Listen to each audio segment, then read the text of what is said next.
আসসালামু আলাইকুম। আমি ইব্রাহিম হাসান পারভেজ। আশা করি সকলে ভালো আছেন। উসামের এই অনন্য আয়োজন আপনাদের সবাইকে স্বাগতম। আজকের ক্লাসটা আমাদের মূলত আইসিটি এর পঞ্চম অধ্যায় নিয়ে, প্রোগ্রামিং নিয়ে। ক্লাসটা আমরা একটু পরেই শুরু করব। আপনারা যারা জয়েন হয়ে নিন এবং বন্ধু বান্ধবদের মাঝে ভিডিওটা শেয়ার করে দিন। আমি আপনাদেরকে 1 মিনিট সময় দিচ্ছি।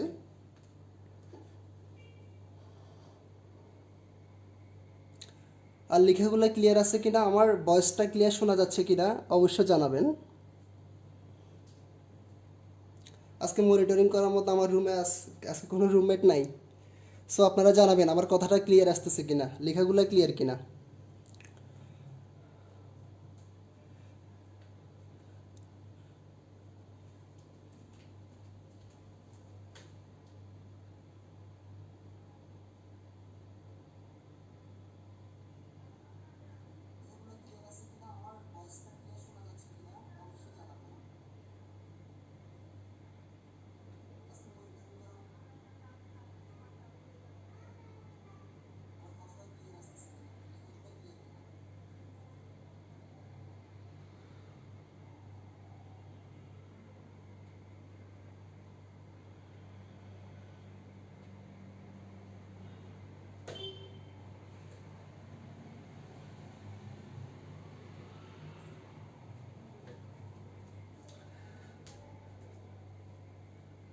ইতিমধ্যে আমরা অনেকে লাইভে চলে এসেছি, লাইভ ক্লাসে অংশগ্রহণ করেছি।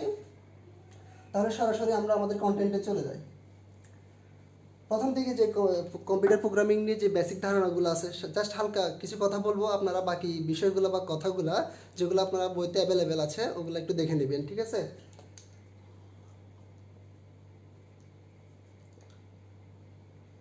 দেখেন, আমাদের প্রথম টপিকসটা বলতে পারি প্রোগ্রামিং ল্যাঙ্গুয়েজটা কি।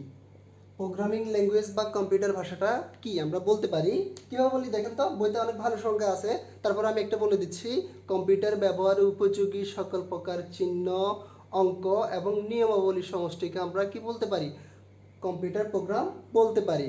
আমি আবারও বলছি, কম্পিউটারের ব্যবহার উপযোগী সকল প্রকার চিহ্ন, অঙ্ক এবং নিয়মাবলীর সমষ্টিকে আমরা কি বলতে পারি? কম্পিউটার প্রোগ্রামিং ভাষা বলতে পারি। আশা করি সকলে এটা বুঝতে পেরেছেন। তারপরে দেখেন, আপনাদের নৈর্ব্যক্তিকের জন্য এখান থেকে অনেক কোশ্চেন আসে। গঠন ও তারপর দেখেন, গঠন বিচার এবং মানুষের বোধগম্যতা অনুযায়ী এই ধরনের ভাষাগুলোকে কয়েকটা ধাপে ভাগ করছে। দেখেন, একটা হচ্ছে মেশিন ভাষা, একটা হচ্ছে কি, আমি এগুলো নিয়ে বিস্তারিত কোনো আলোচনা করব না, জাস্ট হালকা একটু আইডিয়া দিব, আর কিছুই না। একটা হচ্ছে মেশিন ভাষা, একটা হচ্ছে অ্যাসেম্বলি ভাষা। তারপর দেখেন মধ্য স্তরের ভাষা, মধ্য স্তরের ভাষা, উচ্চ স্তরের ভাষা। সবাই আমরা একটু নোট করে নিই। আমরা যারা ক্লাস করতেছি আমরা সবাই একটু কি করে নিই, নোট করে নিই দিলে কাজটা আমাদের সুবিধা হবে। অনেকেই সালাম দিচ্ছেন। ওয়ালাইকুম আসসালাম। সবাইকে ধন্যবাদ ক্লাসে অংশগ্রহণ করার জন্য। আপনারা আপনাদের বন্ধুবান্ধব সবাইকে একটু মেনশন করে দিন। আর ক্লাসটা আপনাদের জন্য খুব বেশি গুরুত্বপূর্ণ। যারা ইন্টার পরীক্ষার্থী আছেন তাদের জন্য খুব বেশি গুরুত্বপূর্ণ। কেন আমি বলি, অনেকে চিন্তা করেন প্রথম অধ্যায় থেকে একটা কোশ্চেন, দ্বিতীয় অধ্যায় থেকে একটা, তৃতীয় অধ্যায় সংখ্যাপতির থেকে একটা কোশ্চেন, টোটাল 3টা কোশ্চেন। আর আমরা ষষ্ঠ অধ্যায় থেকে আর এসটিএমএল মিলে 5টা কোশ্চেন আনসার করলে তো ভাই আমাদের 50 নাম্বার আনসার হয়ে যাচ্ছে।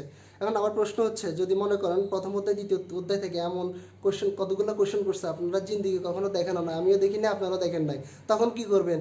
তখন বাধ্য হয়ে কিন্তু প্রোগ্রামিংটা আনসার করতে হবে। প্রোগ্রামিং আনসার করতে কিন্তু বেশি সময় লাগে না। এখান থেকে 2টা কোশ্চেন অবশ্যই আসবে, আর নৈর্ভিত্তিক 4 থেকে 5টা আসবে। তার মানে হচ্ছে আজকে ক্লাসটা যদি মনোযোগ দিয়ে করেন, ইনশাল্লাহ 24 থেকে 25 নাম্বার আপনাদেরকে কনফার্ম করে দিতে পারবো। দেখি তাহলে আমরা সরাসরি আমাদের টপিক্সে চলে যাই। প্রথমটা হচ্ছে মেশিন ভাষা বা যান্ত্রিক ভাষা, কম্পিউটার ভাষা বলতে পারি একে আমরা। এখন দেখেন, 0 এবং 1 এই দুইটা সংখ্যা ব্যতীত, 0 এবং 1 এই দুইটা সংখ্যা ব্যতীত কম্পিউটার অন্য কোনো ভাষা ব্যবহার বুঝতে পারে না, সরাসরি বুঝতে পারে না। 0 এবং 1 ব্যতীত অন্য কোনো ভাষা কম্পিউটার সরাসরি বুঝতে পারে না। তাহলে আমরা এটা কি বলতে পারি? 0 এবং 1কে কি বলা হয়? মেশিন ভাষা বলা হয়।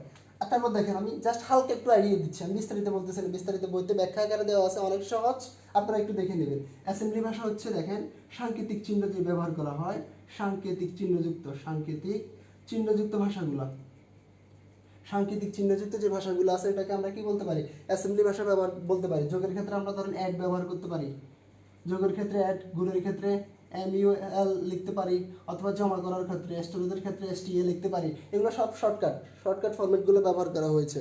এই জন্য এটাই কি বলে, আমরা সাংকেতিক চিহ্ন যে ভাষাতে ব্যবহার করা হয় তাকে আমরা অ্যাসেম্বলি ভাষা বলতে পারি। তারপর দেখেন মধ্যস্তরের ভাষা। মধ্যস্তরের ভাষাটা তেমন কাজ নাই, কারণ এখানে দেখেন মধ্যস্তরের ভাষাতে আমাদের মেশিন ভাষার সাথে অ্যাসেম্বলি ভাষার সমন্বয় করা হয়। এখানে কি করা হয়, machine plus assembly, machine plus assembly, এই দুইটা ভাষা সমন্বয় করা হয়। জাস্ট এই কাজটা করা, তেমন কোনো কাজ নাই। আর পরবর্তী যে ভাষাটা আছে এই ভাষাটা কিন্তু খুব গুরুত্বপূর্ণ আপনাদের জন্য। কেন দেখেন, এই উচ্চস্তর ভাষাটা কিন্তু মানুষের কাছাকাছি ভাষার মতো, ঠিক আছে। এই জন্য এই ভাষা দিয়ে প্রোগ্রাম রচনা কিন্তু করা অনেক বেশি সহজ, অনেক বেশি সহজ। পরীক্ষা আসতে পারে কোন ভাষাটি মানুষের ভাষার কাছাকাছি, আমরা যে কথাগুলো বলি এই ভাষার কাছাকাছি হচ্ছে কোনটা, উচ্চস্তরের ভাষা। উচ্চস্তরের ভাষাটা কিন্তু আমাদের জন্য খুব বেশি গুরুত্বপূর্ণ। ধরেন বিভিন্ন ধরনের ভাষাগুলো আছে, দেন পর্টান পর্টান আছে, জাভা আছে, জাভা, তারপর হচ্ছে প্যাসকেল আছে, তারপর হচ্ছে যে ধর এই ধরনের অনেকগুলো ভাষা আছে। আর কৃত্রিম বুদ্ধিমত্তার জন্য প্রলগ ব্যবহার করে। কি ব্যবহার করা হয়, এটা নৈমিত্তিকে সবসময় থাকে, প্রলগ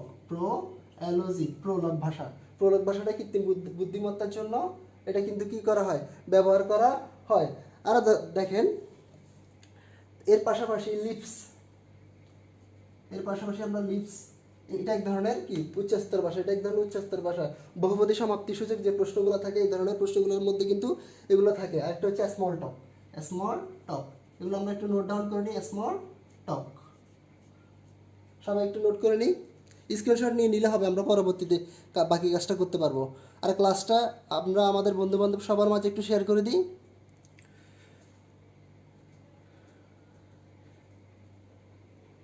সবার মধ্যে একটু শেয়ার করে দিই।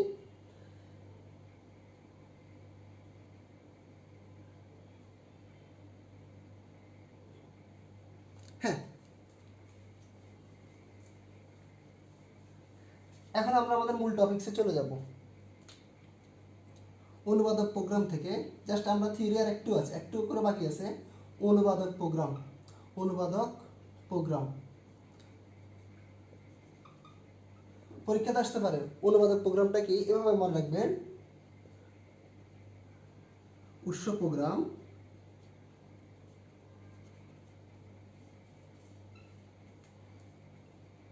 বস্তু প্রোগ্রাম। তাহলে আমরা বলতে পারি, দেখেন তাহলে আমরা বলতে পারি যে প্রোগ্রামের সাহায্যে উৎস প্রোগ্রাম বা সোর্স প্রোগ্রামকে বস্তু প্রোগ্রামে রূপান্তর করি, তাকে কি বলা হয়, অনুবাদক প্রোগ্রাম বলা হয়। এটা 1 নম্বরের জন্য আসে, এটা তেমন প্যারা নেওয়ার দরকার নাই। এটা কিসের জন্য আসে, 1 নম্বরের জন্য আসে। আমাদের প্রশ্ন বেশি আসে এখান থেকে, সেটা হচ্ছে অনুবাদক প্রোগ্রামের প্রকারভেদ থেকে। কি থেকে, প্রকারভেদ থেকে। অনুবাদক প্রোগ্রামের প্রকারভেদ হচ্ছে 3টা, অ্যাসেম্বলার,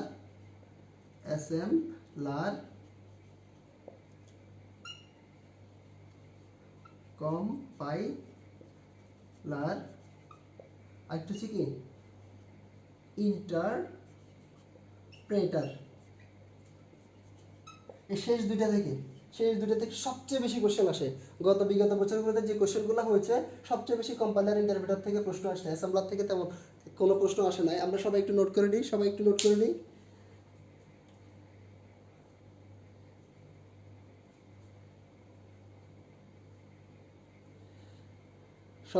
করে নিই আমরা আশা করি সকলের নোট করা শেষ। এখন দেখেন প্রথমটা,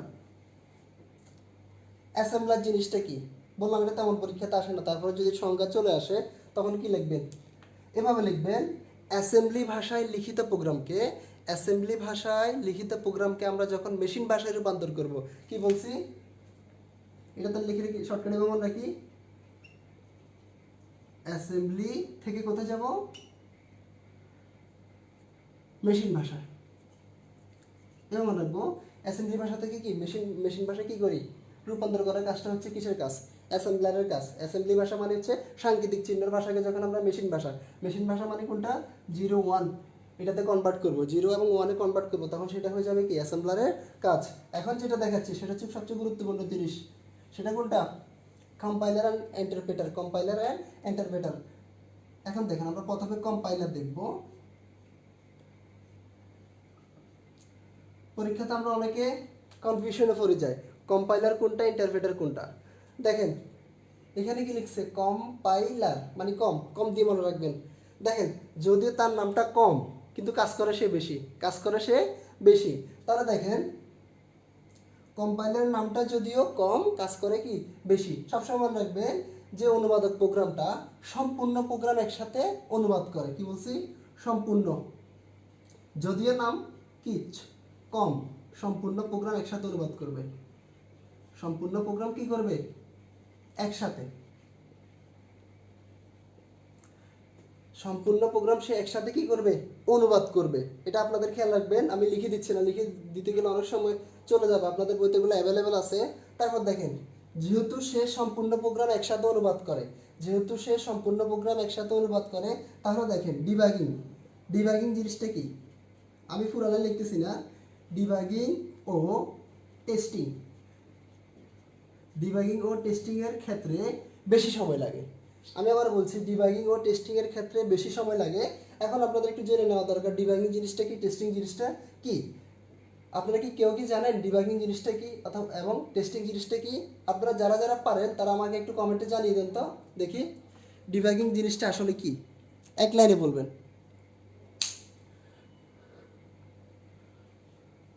আমরা সবাই একটু দেখি ডিবাগিং জিনিসটা কি। তাড়াতাড়ি তাড়াতাড়ি।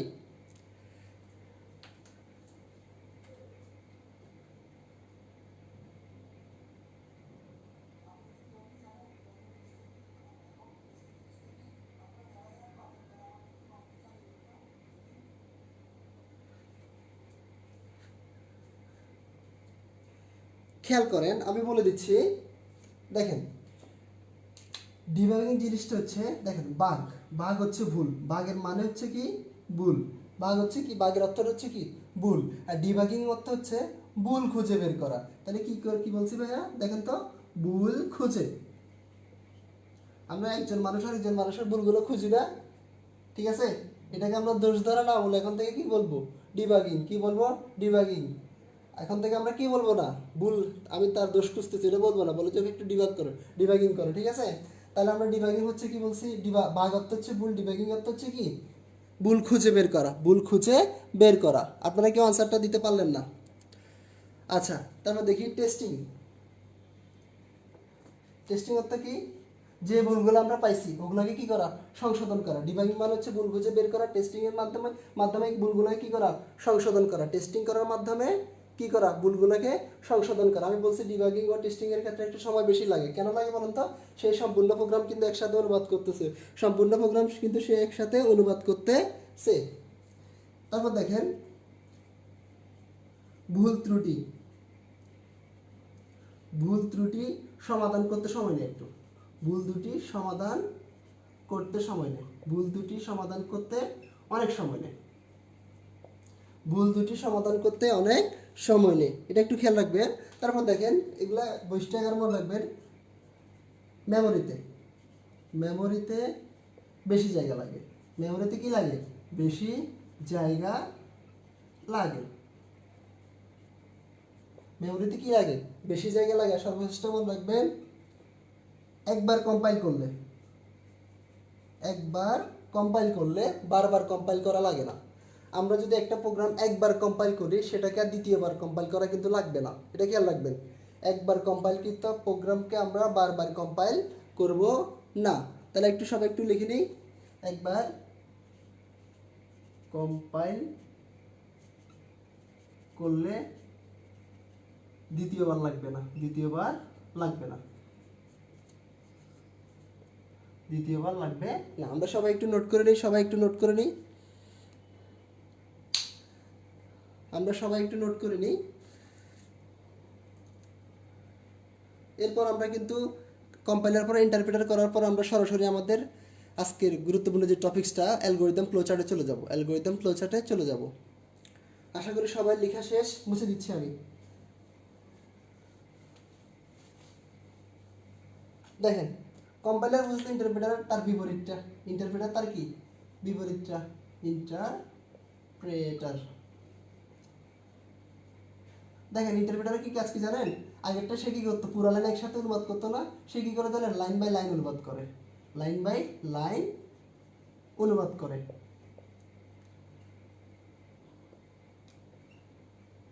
ঠিক আছে, দেখেন লাইন বাই লাইন অনুবাদ করলে তাহলে ভুলগুলো খুব সহজে বের করতে পারে, লাইন বাই লাইন ভুলগুলো অল্প সময়ে বের করতে পারে, ভুলগুলো অল্প সময়ে অল্প সময়ে বের করে। তাহলে কি বলছি, ভুলগুলো অল্প সময়ে বের করে। তাহলে তাহলে দেখেন ডিবাগিং ও টেস্টিং এর ক্ষেত্রে কি খুব দ্রুত করতে পারে, ডিবাগিং ও টেস্টিং খুব দ্রুত করে, খুব দ্রুত করে, খুব দ্রুত করে। কারণ হচ্ছে দেখেন সে লাইন বাই লাইন কিন্তু এক লাইন পড়তেছে, এক লাইন ভুল খুঁজতেছে, এক লাইন সমাধান করতেছে, লাইনে লাইনে সেই কাজ করতেছে। কিন্তু কম্পাইলার কিন্তু কি করছে, পুরো প্রোগ্রামটা একবার পড়ছে তারপর ঠিক করছে, কিন্তু এটা কিন্তু কি করতেছে না, লাইন বাই লাইন পড়তেছে, লাইন বাই লাইন ঠিক করতেছে। তারপর দেখেন এটা দেখেন মেমোরিতে কম জায়গা লাগে, মেমোরিতে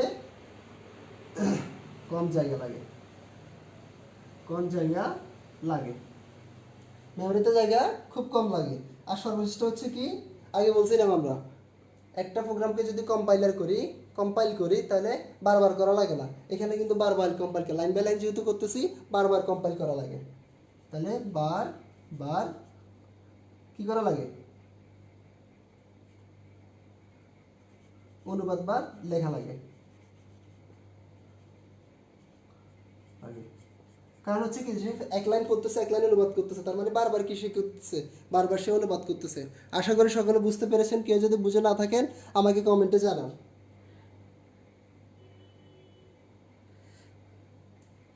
আশা করি সকলে বুঝতে পেরেছেন। এটা মুছে দিচ্ছি, আমি মুছে দিচ্ছি। সবচেয়ে গুরুত্বপূর্ণ জিনিস, এবার আমরা আমাদের মূল কাজে চলে এসেছি। সেটা হচ্ছে দেখেন এই চ্যাপ্টারে অ্যালগোরিদম এবং ফ্লোচার্ট মিলে একটা প্রশ্ন থাকবে, পাশাপাশি প্রোগ্রামিংও থাকবে। তার মানে হচ্ছে দেখেন একটাতে অ্যালগোরিদম প্লাস প্রোগ্রামিং আসবে, একটাতে ফ্লোচার্ট প্লাস প্রোগ্রামিং আসবে। তাহলে আমরা অ্যালগোরিদম আর ফ্লোচার্ট যদি করি আজকে, তাহলে মোটামুটি আমাদের 6 নাম্বার কিন্তু কনফার্ম হয়ে যাচ্ছে আজকের ক্লাসে। পাশাপাশি নৈমিত্তিকগুলো কিন্তু কয়েকটা দেখাইছি আমি, ঠিক আছে? তাহলে আমরা দেখি, তাহলে আজকে আমরা ফ্লোচার্ট করবো। ফ্লোচার্ট পারলে অ্যালগোরিদমটা অনেক সহজ।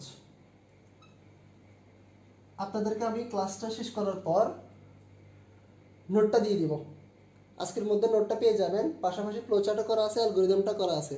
অ্যালগোরিদম আমাদের অনেকটা সম্পাদ্যের মতো, শুরু করি শেষ করি, ইনপুট হিসাবে এটা গ্রহণ করি, জাস্ট আমরা যে চিত্রটা আঁকবো তার পাশাপাশি কি এগুলো একটু ব্যাখ্যা করা, আর কিছুই না, ঠিক আছে? আপনাদেরকে দিয়ে দিলে আপনারা অবশ্যই পারবেন। তাহলে আমরা সরাসরি ফ্লোচার্টে চলে যাই। এখন দেখেন আমরা যে ফ্লোচার্টগুলো ব্যবহার করি তাতে কিছু চিহ্ন বা সিম্বল রয়েছে। দেখেন চিহ্ন বা সিম্বলগুলো কি, দেখেন দেখেন ডিমের মতো চিহ্নটার কাজ কি আসলে, সে স্টার্ট করবে অথবা কি হবে, প্রোগ্রামটা শেষ বুঝাবে। এই চিহ্ন দ্বারা প্রোগ্রাম শুরু অথবা কি বুঝাবে, শেষ বুঝাবে। এটা কিন্তু গোল না, ডিমের মতো। কিসের মতো, ডিমের মতো। তারপর দেখেন এটা হচ্ছে সামান্তরিক, এটা হচ্ছে কি তরিক, সামান্তরিক। সামান্তরিকের কাজ কি, ইনপুট এবং আউটপুট নেবে, ইনপুট অথবা আউটপুটের কাজ করবে, ইনপুট অথবা আউটপুটের কাজ করবে। তারপর দেখেন সবচেয়ে গুরুত্বপূর্ণ কাজ যেখানে হয়, এটা হচ্ছে প্রক্রিয়াকরণ, প্রসেস। প্রসেস বক্স বলতে পারি অথবা প্রক্রিয়াকরণ চিহ্ন বলতে পারি, প্রক্রিয়াকরণ, প্রসেস বক্স বা প্রক্রিয়াকরণ চিহ্ন বলতে পারি। আমরা এই তিনটা প্রথমে তুলে নিই, একটু সবাই একটু প্রথমে তুলে নিই।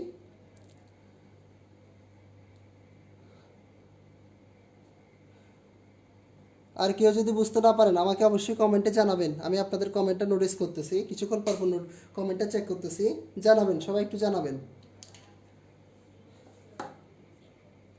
তারপর দেখেন এটা ছিল স্টার্ট অথবা এন্ড, এটা ছিল কি ইনপুট অথবা আউটপুট, এটা ছিল প্রসেস বা প্রক্রিয়া। দেখেন এই বক্সটা দেখেন ডায়মন্ডের মতো, এটা কিসের মতো, ডায়মন্ড বক্স। এটার কাজ কি, সিদ্ধান্ত বক্স। এটার নাম হচ্ছে সিদ্ধান্ত, সিদ্ধান্ত বা তুলনা করা। এটার কাজ হচ্ছে কি সিদ্ধান্ত বা তুলনা করা, ডিসিশন অথবা কম্পেয়ার। এটাকে আমরা ইংরেজিতে কি বলতে পারি, ডিসিশন অথবা কম্পেয়ার, তুলনা করা। কম্পেয়ার মানে হচ্ছে কি করা?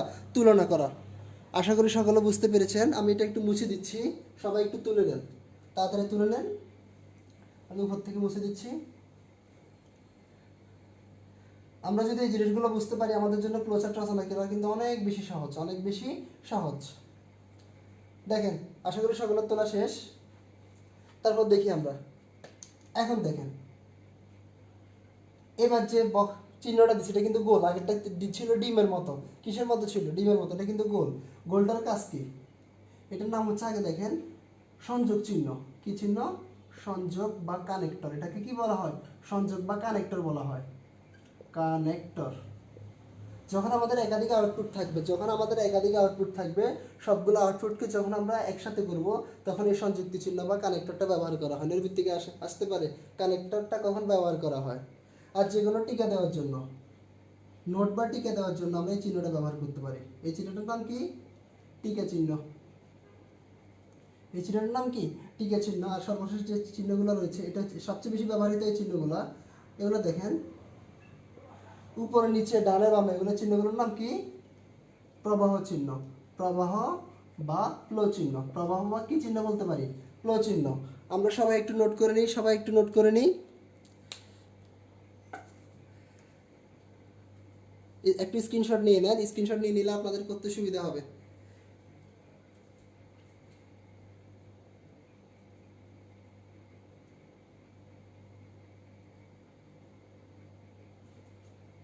আশা করি সকলের তোলা শেষ হয়ে গেছে। তাহলে আমি মুছে দিচ্ছি।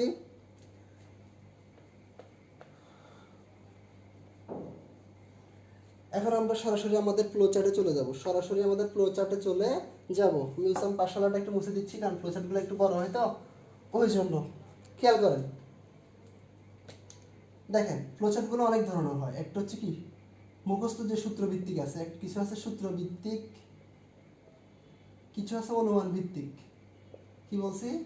কিছু সূত্রভিত্তিক, কিছু অনুমান ভিত্তিক আছে। কিছু দেখেন সূত্র প্লাস অনুমান দুইটাই করতে হয়। সূত্র প্লাস অনুমান দুইটার কাজে হয়, ঠিক আছে। আবার কিছু কিছু আছে ধারার, সামান্তর ধারা, গুণোত্তর ধারা যে অঙ্কগুলো আছে, এই চারটা লেভেল যদি আজকে আমরা চারটা ধাপ যদি শেষ করি, আমাদের মোটামুটি আজকের বিষয়টা অনেক ক্লিয়ার হয়ে যাবে।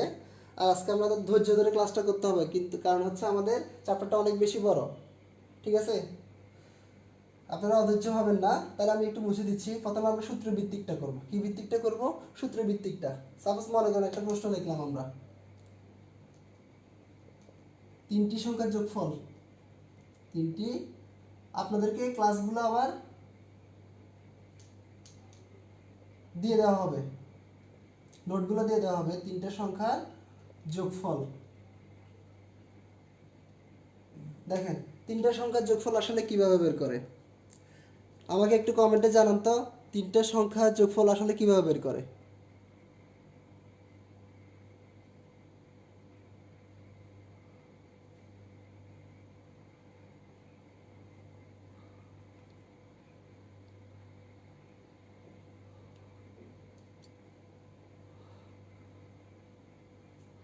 সবাই একটু কমেন্টে আমাকে জানান।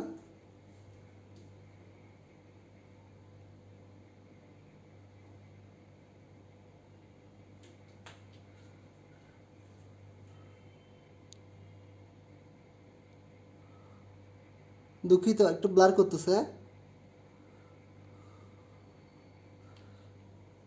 একটু ওয়েট।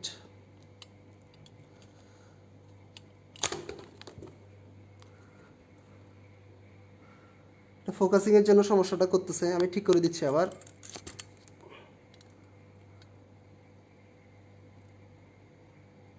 আশা করি এখন ক্লিয়ার দেখা যাচ্ছে। স্ট্যান্ডটা একটু নাড়াই দিই। হ্যাঁ, কেউ কি বলতে পারবেন? না, এখন ঠিক হয়েছে, এখন ঠিক হয়েছে। প্রথমে একটু ফোকাসিংয়ের সমস্যা করছিল। দেখেন তিনটা সংখ্যার যোগফল। সাপোজ মনে করেন একটা সংখ্যা এ, একটা সংখ্যা বি, একটা সংখ্যা হচ্ছে সি।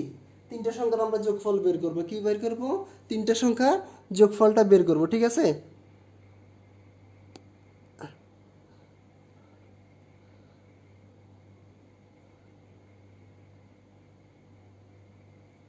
দুঃখিত, প্রথমে একটু ঝাপসা ছিল, এখন আশা করি ঠিক হয়ে গেছে। দেখেন তো একটু, এখন কিন্তু ক্লিয়ার দেখাচ্ছে। কিছুক্ষণ একটু ব্লার করতেছিল, এখন কিন্তু ঠিক আছে। দেখেন এখন ক্লিয়ার কিনা একটু জানান, ক্লিয়ার কিনা একটু তাড়াতাড়ি জানান।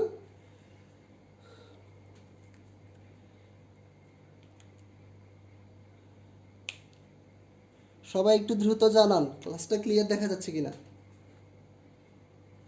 মুক্তা প্রিয়া বলতেছে হ্যাঁ, তিনটা সংখ্যার যোগফল a plus B plus C. তিনটা সংখ্যা, ধন্যবাদ তোমাকে, তোমার তোমার ধারণাটাই ঠিক। আচ্ছা দেখি, দেখো তিনটা সংখ্যার যোগফল বের করতে হলে সংখ্যাগুলো কি প্রশ্নে দেওয়া আছে, উদ্দীপকে থাকতে পারে না থাকতে পারে। যদি না থাকে এবিসি ধরে নিব, যদি থাকে যা দেওয়া থাকে এক্স ওয়াই জেড থাকে এক্স ওয়াই ধরবো, পি কিউ আর থাকলে পি কিউ আর থাকলে এবিসি থাকলে এবিসি ধরবো, ঠিক আছে। তো তিনটা সংখ্যার যোগফল কিভাবে বের করে? যোগফল মানে হচ্ছে সাম। সামকে আমরা শর্টকাটে কি লিখতে পারি, সংক্ষেপে কি লিখতে পারি, এস লিখতে পারি, ঠিক আছে। তা তিনটা সংখ্যার যোগ হচ্ছে এ প্লাস বি প্লাস সি, এ প্লাস বি প্লাস সি। সবাই আশা করি লিখেছি আমরা। এখন দেখেন ফ্লো চার্টটা আসলে কীভাবে করবো। সূত্রটা, আচ্ছা সরি দুঃখিত, সূত্রটা মুছে গেছে, এ plus B plus C.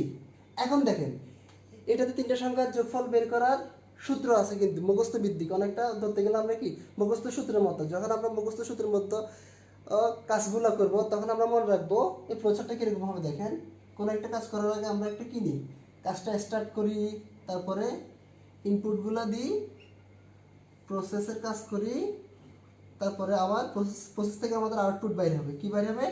Output বের হবে, তারপরে আমাদের প্রোগ্রামটা শেষ হবে।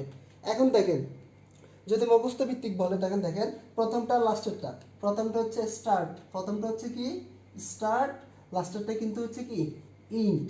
আর এটাতে দেখেন 2 নম্বর যেটা আছে সেটাতে ইনপুট নেবে, এটাতে আউটপুট দিবে। আর 3 নম্বর যে প্রক্রিয়া বক্সটা ছিল ওটাতে আমাদের কি হবে, প্রসেস প্রক্রিয়া অথবা সূত্রটা অথবা ফর্মুলাটা ব্যবহার করবো আমরা, ঠিক আছে। এখানে তাহলে দেখি আমরা চিহ্নগুলো দিয়ে দিই। হ্যাঁ, চিহ্নগুলো দেওয়া শেষ। এখন দেখেন আমরা যারা পারি না বা বুঝি না তারা একটু করে ফলো করলে, খেয়াল করলে কিন্তু আমাদের কাজটা সহজ হয়ে যায়। আমরা প্রথমটা লাস্টের বক্সে কি দিব, প্রথমটাতে দিব শুরু, শেষটাতে দিব কি শেষ। বাংলায় লিখতে পারেন, কোনো সমস্যা নাই। তাহলে এখানে দেখেন আমরা ইনপুট কি নিব। এখন দেখেন সমান চিহ্নের পরে আমাদের ইনপুট কয়টা সংখ্যা যোগ করতে বলছে, 3টা সংখ্যা যোগ করতে বলছে। এই 3টা সংখ্যাকে কিন্তু আমরা কি নিব, ইনপুট নিব। আর সবচেয়ে ভালো মনে রাখার সবচেয়ে ভালো উপায় হচ্ছে সমান চিহ্নের পরে ইংরেজি অ্যালফাবেট কয়টা আছে, 3টা আছে। এই 3টা হচ্ছে আমাদের ইনপুট, একটা হচ্ছে এ, একটা হচ্ছে বি, একটা হচ্ছে সি। 3টাকে আমরা লিখছি এ বি সি, কিন্তু আমরা লিখে ফেলেছি। তারপর দেখি আমরা এ বি সি কিন্তু আমাদের লেখা শেষ। তারপর যে আমাদের যে ফর্মুলাটা আছে ফর্মুলাটা এখানে লিখে ফেলবো, A plus B plus C. Input হিসেবে 3টে সংখ্যা নিছি, সংখ্যাগুলো এখানে যোগ করছি। আর যে ফলাফলটা বাইরে হবে সেটাকে আমরা এখানে কি করব, ছাপাবো। কি করব, ছাপাই দিব। কার ফলাফল বের হবে, এস। এস মানে সামের মানটা বাইরে হবে, এখানে ওই জন্য আমরা সরাসরি এস লিখবো। আশা করি সকলে বুঝতে পেরেছি। কেউ যদি বুঝে না থাকো আমাকে কমেন্টে জানাও।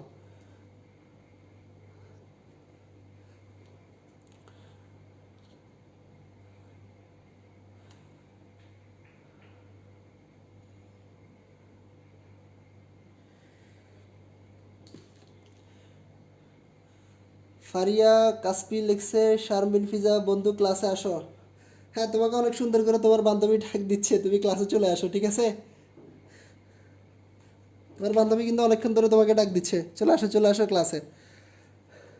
আচ্ছা, সবাই বুঝছো কিনা দেখো, ক্লিয়ার কিনা একটু সবাই জানো, ক্লিয়ার কিনা একটু সবাই জানো। রেদওয়ানা রহমান নরিন বলতেছে ভাইয়া ইনপুটটা কি লেখা লাগবে? তোমার ইচ্ছে হলে তুমি পাশে দিয়ে ইনপুট শব্দটা লিখতে পারো, না লিখলে কোনোরূপ সমস্যা নাই। তোমার ভালো লাগলে লিখবা, না লাগলে লেখার দরকার না, এগুলো অনেকভাবে করা যায়। তুমি চাইলে ইনপুট ইনপুট এ কমা বি কমা সি লিখতে পারো, অথবা শুধু ইনপুটগুলো এবিসি দিলেও চলবে। অনেকে অনেকভাবে লেখে, অনেকে অনেকভাবে কাহিনী করে, ঠিক আছে। তারপরেও প্রশ্ন করেছ, ধন্যবাদ। জানার আগ্রহ থাকতেই পারে। আশা করি সকলে বুঝতে পেরেছ।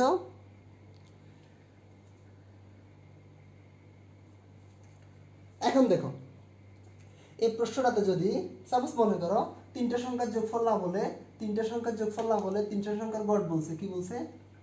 তিনটা সংখ্যার গড় বলছে। তিনটা সংখ্যার কি বলছে? গড় বলছে। তো গড় কিভাবে বের করে? দেখো গড়ের সূত্র মুখস্থ। তাহলে দেখো আমরা যদি তিনটা সংখ্যা যোগ করি এবং 3 দিয়ে ভাগ করি, কত দিয়ে ভাগ করি? 3 দিয়ে ভাগ করি, আমাদের আলটিমেট ফলাফলটা কিন্তু পেয়ে যাচ্ছি। দেখো তাহলে গড়ের সূত্রের নাম কি? গড় কীভাবে বের করে? অ্যাভারেজ। গড় মানে হচ্ছে কি অ্যাভারেজ। তাহলে আমরা এখানে কি লিখব? এ বি জি, অ্যাভারেজটা এখানে লিখলাম। তিনটা সংখ্যা যোগ করে আমরা যদি 3 দিয়ে ভাগ করি আমাদের ফলাফলটা কিন্তু চলে আসতেছে। এখন দেখো তিনটা সংখ্যা যোগ করার পর যদি 3 দিয়ে ভাগ করার পর যে ফলাফলটা পাবো, কার ফলাফল পাবো? গড়ের না? তাহলে আমরা এখানে এই বিজিটা এখানে লিখে দিব, এই বিজিটা এখানে লিখে দিব। আমাদের বাকি সবগুলা কাজ কিন্তু একই, বাকি সবগুলা কাজ কিন্তু একই। আশা করি সকলে বুঝতে পেরেছো। যদি বুঝতে পারলে কমেন্টে ডান লিখো, সবাই কমেন্টে একটু ডান লিখো। যদি সবাই বুঝতে পারো কমেন্টে একটু ডান লিখো, না হলে আমি বুঝবো না তোমরা বুঝতেছো কিনা। সবাই কমেন্টে একটু ডান লিখো।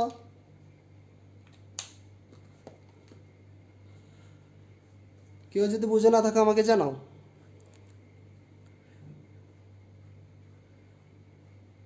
তার পরবর্তী দেখো আমরা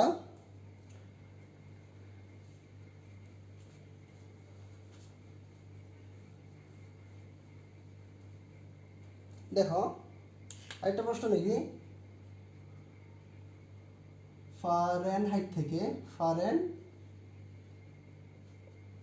তাপমাত্রাকে সেলসিয়াস, ফারেনহাইট তাপমাত্রাকে আমরা কোথায় নিয়ে যাব? সেলসিয়াসে নিয়ে যাব। অথবা প্রশ্ন দুইটা আসতে পারে, সেলসিয়াস থেকে ফারেনহাইট।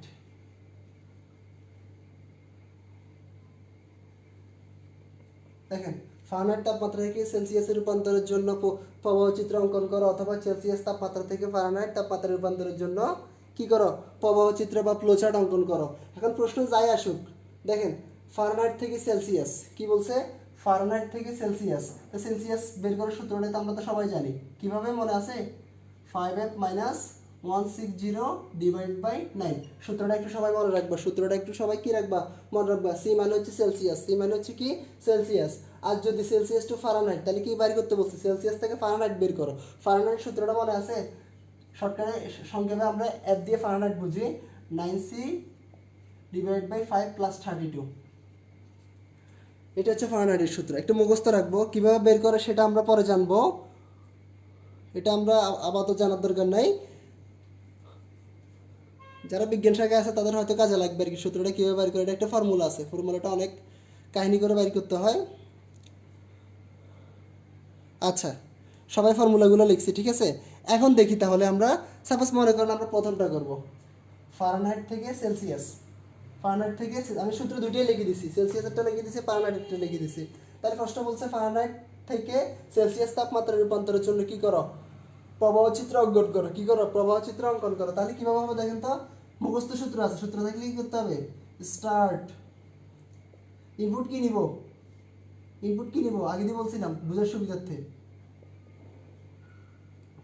সমান চিহ্ন পর যে ইংরেজি অ্যালফাবেটটা থাকে এফ, তাহলে এফটাকে আমরা কি নিব? ইনপুট হিসেবে গ্রহণ করব। তারপর সূত্রটা হুবহু এখানে বসাই দিব। মুখস্থ ভিত্তিক ধাপের এটাই সবচেয়ে বড় সুবিধা, তেমন ঝামেলা নয়। সূত্রগুলোকে হুবহু এখানে বসাই দিলে কাজটা কিন্তু শেষ। তারপর দেখি আমরা যে ফলাফলটা পাবো, দেখেন এখানে যদি একটা এফ এর মান দেওয়া হয়, কিসের মান দেওয়া হয়? এফ এর মান দেওয়া হলে ওইটা থেকে যোগ বিয়োগ করার পর 9 দিয়ে ভাগ করলে কিন্তু আমরা সি মানে হচ্ছে সেলসিয়াসটা পাই যাচ্ছি। যে ফলাফলটা পাবো সেটাকে আমরা এখানে কি লিখবো? Print C.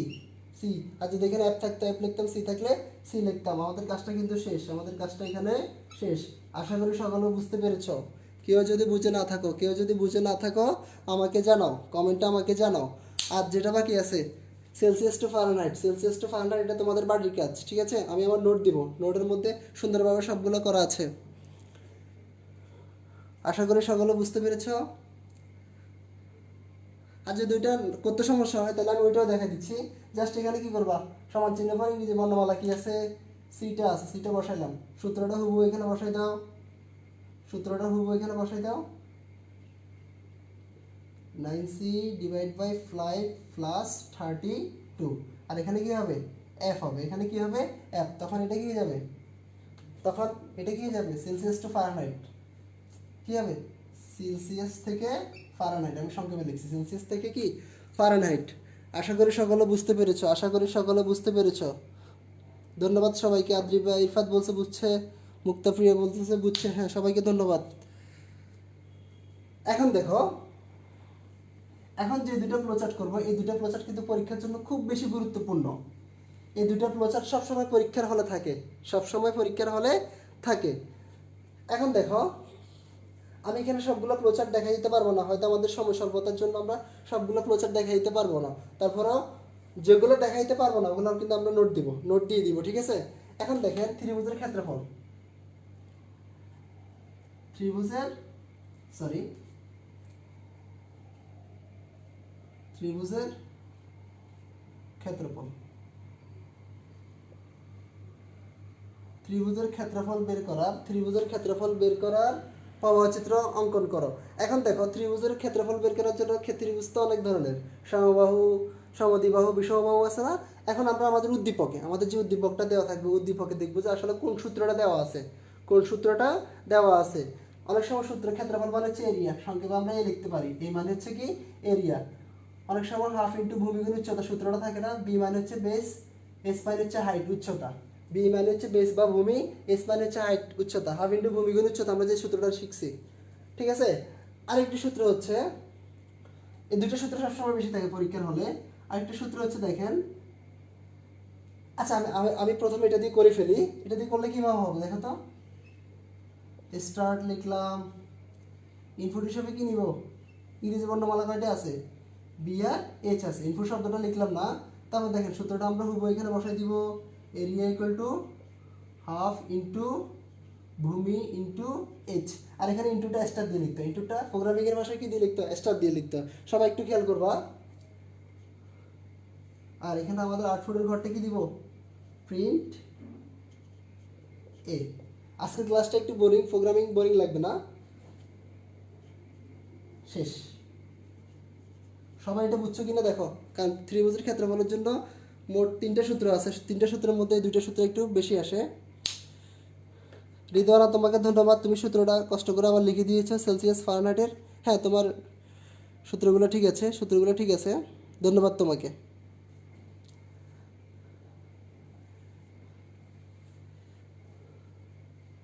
আশা করি সকলে বুঝতে পেরেছ। এখন দেখো, যে গুরুত্বপূর্ণ সূত্রটা আমাদের বাকি ছিল সেটাই এখন দেখাচ্ছি আমি, খেয়াল করো। সূত্র যদি এটা না থাকে, অনেক সময় দেখো পরীক্ষার প্রশ্নে উদ্দীপকে একটা ত্রিভুজ দেওয়া আছে, কি দেওয়া আছে, ত্রিভুজ। এটা হচ্ছে দেখো ত্রিভুজের 3 বাহু, এ বি সি। 3 বাহু যুক্ত ত্রিভুজের কথা যদি বলে, 3 বাহু যদি যুক্ত ত্রিভুজের কথা বলে, তখন আমরা এই সূত্রটা মুখস্থ রাখবো। সেটা হচ্ছে দেখো, সূত্র এখানে 2টা সূত্র ব্যবহার করতে হবে। কয়টা সূত্র ব্যবহার করতে হবে, 2টা সূত্র। দেখো প্রথমটা হচ্ছে ত্রিভুজের অর্ধ পরিসীমা বাড়ি করব। দেখো এ বি সি 3টা বাহু যোগ করলে ত্রিভুজের পরিসীমা হয়, যখন আমরা 3টা বাহুকে যোগ করে 2 দিয়ে ভাগ করব, সেটা হয়ে যাবে অর্ধ পরিসীমা। অর্ধ পরিসীমাকে আমরা এস দিয়ে প্রকাশ করতে পারি। তারপর দেখো মেন সূত্রটা হচ্ছে, রুট দিয়ে লিখতে হয়, কি দিয়ে লিখতে হয়, রুট দিয়ে, S into S minus A S minus B into S minus C. এখানে দেখো আমাদের যে এসটা আছে, এসটা হচ্ছে অর্ধ পরিসীমা, এসটা হচ্ছে কি অর্ধ পরিসীমা। এই অর্ধ পরিসীমার সূত্রটাকে আমরা কিন্তু আবার আলাদা করে দেখাইতে হবে, উপর দিয়ে আলাদা করে দেখাইতে হবে, নাহলে নাম্বার দিবে না, নাম্বার কিন্তু দিবে না। সবাই একটু সূত্রটা মনোযোগ দিয়ে দেখে দেখে নাও বা তুলে নাও, তোমাদের যা ইচ্ছা সেটা করো। আর ক্লাসগুলো একটু বন্ধু বান্ধবদের সাথে শেয়ার করে নাও। এখন দেখো, যদি এটা আসে পরীক্ষাতে, ত্রিভুজ উদ্দীপক এটা থাকে, তখন আমরা কি করব, তখন জাস্ট এই 2টা সূত্র 2টা বক্সে লিখতে পারি, অথবা একটা বক্সে লিখে দিতে পারি। সেটা কিভাবে দেখেন তো। স্টার্ট, ইনপুট হিসাবে কি নিব, ইনপুট এ বি সি। মূলত আমাদের ইনপুট কয়টা, 3টা। এসটা হচ্ছে অর্ধ পরিসীমা, এসটা হচ্ছে কি অর্ধ পরিসীমা। আমাদের বক্সটা একটু বড় করে লিখি, যাতে করে 2টা সূত্র একসাথে লিখতে পারি। প্রথম সূত্রটা হচ্ছে কি, 3টে বাহু যোগ করে A plus B plus C divided by 2। অনেকে আবার এখানে 3 বলে, তো ভাই আপনাদের ভুল লিখছে। 3 লিখলে কিন্তু গড়ের সূত্র হয়ে যাবে, 3 লিখলে কি হয়ে যাবে, গড়ের সূত্র হয়ে যাবে। আর যে সূত্রটা বাকি আছে, রুট, রুট দিতে পারো, রুটের মান হচ্ছে 0.5, 0.5 ওইখানে দিতে পারো তোমার ইচ্ছা। সূত্রটা হুবহু ওইখানে লিখে দাও, S into S minus A into S minus B into S minus C. ঠিক আছে। তারপর দেখো, আমাদের সূত্র লেখা শেষ, মান দিলে কিন্তু ফলাফল চলে আসবে। এখানে এস এর মান, এর মান, বির মান দিলে কিন্তু চলে আসবে। তুমি চাইলে এখানে প্রিন্ট এ দিতে পারো অথবা এস কমা দিয়ে এ দিতে পারো, দুইটাই দিতে পারো, কোনো সমস্যা নেই। আমাদের যেহেতু মূলত সূত্র এ, এই এরিয়ার সূত্রটা, এই জন্য আমরা এ লিখছি এখানে, ঠিক আছে। আমাদের শেষ, আমাদের কাজটা শেষ। আর পাশাপাশি লেভেল 1টাও শেষ। পাশাপাশি মুক্তাপ্রিয়া বলতেছে কিছু দেখতেছি না ভাইয়া।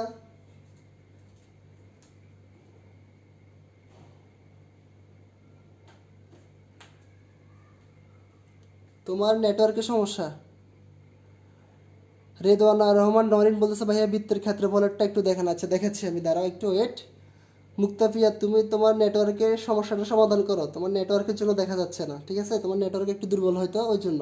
আমি আমার ল্যাপটপে চেক করেছি কিন্তু না, ওখানে ঠিক আছে, ওখানেও ক্লিয়ার দেখা যাচ্ছে, ঠিক আছে। আচ্ছা, তাহলে আমি রেদওয়ানারটা একটু বলতেছি আমি। দেখো বৃত্তের ক্ষেত্রফল, এটা মুছে দিচ্ছি, আশা করি সকলে বুঝতে পেরেছ। দেখো বৃত্তের ক্ষেত্রফলটা কীভাবে বাড়ি করে। ক্ষেত্রফল মানে তো এরিয়া, ক্ষেত্রফল মানে হচ্ছে কি এরিয়া, সংক্ষেপে এ লিখলে হচ্ছে, আবার এরিয়া পুরোটা লিখতে হচ্ছে। বৃত্তের ক্ষেত্রফল সূত্র হচ্ছে পাই। পাই মানে হচ্ছে 3.1416। পাইয়ের মানটা কিন্তু আমরা এখানে বসাই দিছি, পাইয়ের মানটা সরাসরি বসাই দিছি, ঠিক আছে। আর ত্রিভুজের ক্ষেত্রফল, বৃত্তের ক্ষেত্রফলের সূত্র কি পাই আর স্কয়ার। আর স্কয়ার মানে হচ্ছে আর ইন্টু আর, আর ইন্টু আর, দুইটা আর একসাথে দিলে কি হয়ে যায়, আর স্কয়ার হয়ে যায়। তাহলে আমরা ইনপুট হিসেবে এখানে কি নিব, শুধু আর, শুধু কি নিতে পারি আর, কারণ এখানে আর এর মান গ্রহণ করবে, অন্য কোনো মান কেউ নিবে না। তারপর দেখি আমরা সূত্রটা এখানে একটু লিখি। এরিয়া লিখে দিতে পারো অথবা সংক্ষেপে কি লিখতে পারো, এ লিখতে পারো 3.1416 ইন্টু আর ইন্টু আর। তাহলে এখানে আমরা এ লিখবো, এই তো ঠিকই আছে। দেখো রেদওয়ানা বুঝতে পারছো কিনা দেখো। নাভিয়া নিশি বলতেছে ক্লিয়ার, হ্যাঁ ধন্যবাদ সবাইকে।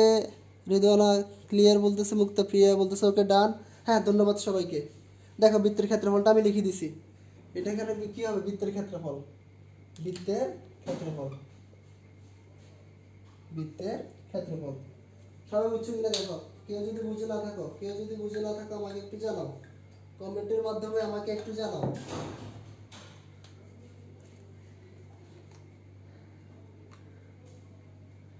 আশা করি সকলে বুঝতে পেরেছ। তাহলে আমরা আমাদের পরবর্তী ধাপে চলে যাব, বুঝে দিচ্ছি আমি।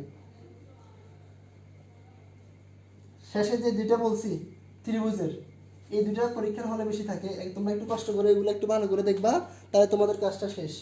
এখন দেখো যেগুলো হচ্ছে অনুমান ভিত্তিকটা, অনুমান ভিত্তিক কিভাবে দেখো তো। সাপোজ বললাম দুইটি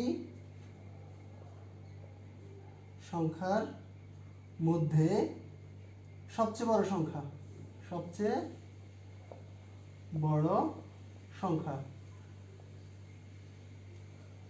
দুইটি সংখ্যার মধ্যে সবচেয়ে বড় সংখ্যা বের করার প্রবাহচিত্র বের করো, প্রবাহচিত্র করো।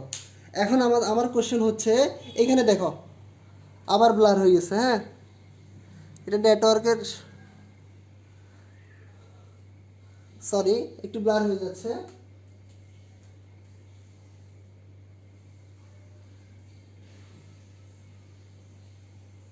হ্যাঁ আশা করি এখন ঠিক হয়ে গেছে, আশা করি এখন ঠিক হয়ে গেছে। এখন দেখো দুইটা সংখ্যার মধ্যে সবচেয়ে বড় সংখ্যা। আচ্ছা আমি এখানে দুইটা সংখ্যা লিখলাম, একটা সংখ্যা হচ্ছে এ, একটা সংখ্যা হচ্ছে বি। তোমরা কেউ কি আমাকে বলতে পারো এ বড় নাকি বি বড়, একটু বলো তো কমেন্টে আমাকে একটু জানাও। আসলে এ বড় নাকি বি বড়, সবাই আমাকে একটু কমেন্টে জানাও।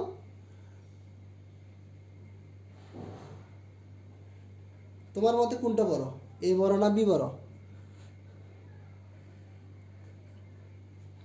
যদিও কেউ বলতে পারবো না এও বড় কি, এ বড় কিনা বি বড় কিনা, কারণ এখানে এর মান দেওয়া নাই, বি এর মানও দেওয়া নাই। তাহলে আমরা বুঝবো কিভাবে কোনটা বড়, আসলে এখানে বোঝার কোনো স্কোপ নাই। এখন দেখো এটা তাহলে কোনো সূত্রের মধ্যে পড়তেছে না, কোনো সূত্রের মধ্যে পড়তেছে না। তাহলে এগুলোর জন্য আমাদের প্রচারটা কিরকম হবে দেখো তো, খেয়াল করো। স্টার্ট দিলাম,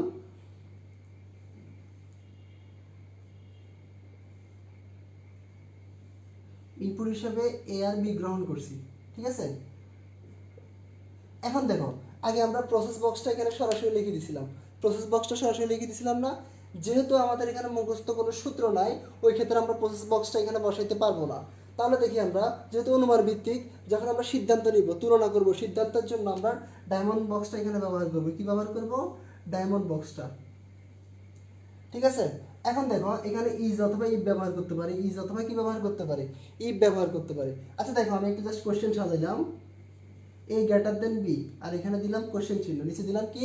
কোশ্চেন চিহ্ন। একটু খেয়াল করো, এখানে নিচে কিন্তু কোশ্চেন চিহ্ন দেওয়া আছে। আমি জাস্ট কোশ্চেন করলাম বি থেকে। এখন মুক্তা বিয়ে বলতেছে এ বড়, কেমনে বড় আমার একটু বলো। ঠিক আছে মুক্তা, তুমি আমাকে জানাও কেমনে এটা বড়। ঠিক আছে। আচ্ছা, বি থেকে এ বড়, জাস্ট আমি বললাম আর কি। আসলে আমি কি জানি এ বড় নাকি বি বড়? আমি আসলে জানি না। আচ্ছা, তোমার উত্তর দুইটা হইতে পারে। তুমি প্রশ্ন করছো ভাইয়া বি থেকে কি এ কি বড়? বি থেকে এটা বড় হইতেও পারে, নাও হইতে পারে, কারণ মানটা দেওয়া নাই। যখন আমরা প্রোগ্রামিং করব তখন কিন্তু মানটা যদি আমরা দিই, তখন বলবে এ বড় নাকি বি বড়, তখন প্রোগ্রামিং এর মাধ্যমে আমরা কিন্তু ভ্যালুটা বের করতে পারবো। তাহলে দেখো বি থেকে বড় কিনা আমি জিজ্ঞেস করছে, তুই বলছো যে হ্যাঁ হ্যাঁ বড়, একবার বলছো হ্যাঁ, একবার বলছো কি নো নো, না বলছো। যদি বলো যে বি থেকে বড় কিনা, তুই বলছো হ্যাঁ ভাইয়া বড়, তাহলে বড় কোনটা? এ বড়। তাহলে আমরা এখানে লিখতে পারি প্রিন্ট এ। তোমার কথা অনুযায়ী কিন্তু আমি লিখছি। এবার বলো যে ভাইয়া না বড় না, বি থেকে বড় না। তো বি থেকে যদি এ বড় না হয় তাহলে বি বড়, তাহলে কি বড়? বিটাই বড়। তখন আমরা তাহলে এখানে কি লিখতে পারি? Print B. কি লিখতে পারি? Print B. ঠিক আছে। আমি বলছিলাম যদি আউটপুট এখানে দুইটা, এই একটা আউটপুট, এই একটা আউটপুট, দুইটা আউটপুট হলে তখন আমরা কি ব্যবহার করব? সংযুক্তি চিহ্ন ব্যবহার করব, কানেক্টর ব্যবহার করব। কানেক্টরটা হচ্ছে গোল ডিমের মতো। কিসের মতো? ডিমের মতো। তখন দুইটা দুইটা আউটপুটকে একসাথে করে আমরা ইন্ট, আমাদের ফ্লোচার্টটা এখানে শেষ করব। সবাই বুঝছো কিনা আমাকে একটু কমেন্টে জানাও। সবাই বুঝছো কিনা আমাকে একটু জানাও।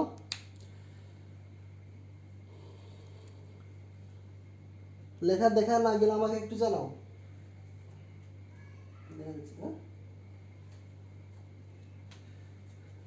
লেখা যদি ক্লিয়ার না হয় আমাকে জানাইও। ঠিক আছে।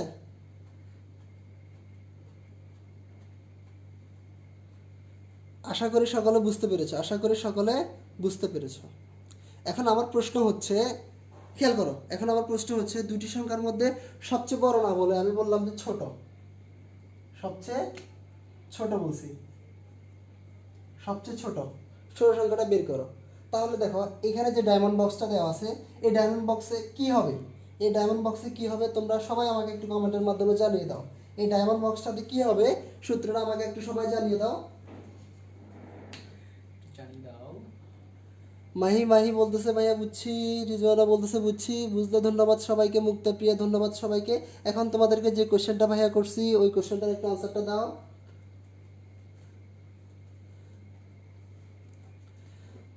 গরম কিন্তু প্রচুর লেভেলে পড়তেছে। ঠিক আছে।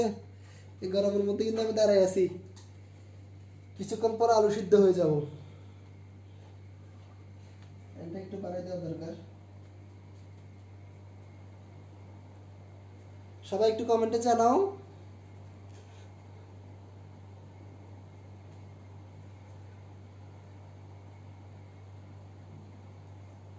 তোমরা সবাই একটু আমাকে কমেন্টে জানিয়ে দাও।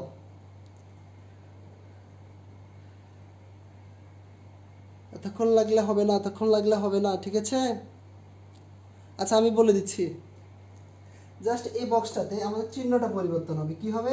চিহ্নটা গ্রেটার দেনটা শুধু লেস দেন হয়ে যাবে। কি হয়ে যাবে? গ্রেটার দেনটা কি হয়ে যাবে?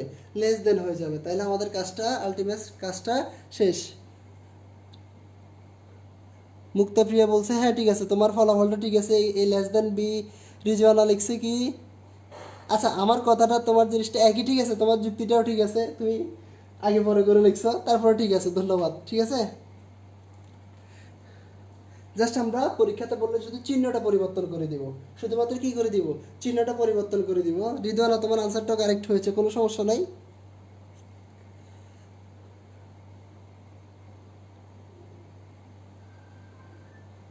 ওকে, ধন্যবাদ সবাইকে, তোমরা যেহেতু বুঝতে পেরেছো।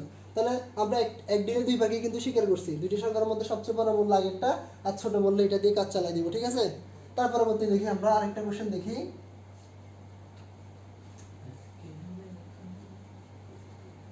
আরেকটা কোশ্চেন দেখি। দেখো একটি সংখ্যা জোট বা বিজোট কিনা, একটা সংখ্যা জোড় অথবা বিজোট কিনা তা বের করার প্রবাহ চিত্র, তা বের করার কি করব প্রবাহ চিত্র। এখন আমি তোমাদের সবার কাছে একটা কোশ্চেন, এখানে আমি একটা সংখ্যা লিখলাম, কি লিখলাম 7। সাপোজ মনে করো আমি এখন ক্লাস 2 তে বাচ্চা, আমি কি এখন ক্লাস 2 তে বাচ্চা, ঠিক আছে। আমি বলতেছি আব্বুরা ভাইয়ারা এই 7 সংখ্যাটা যে জোড় না বিজোড়।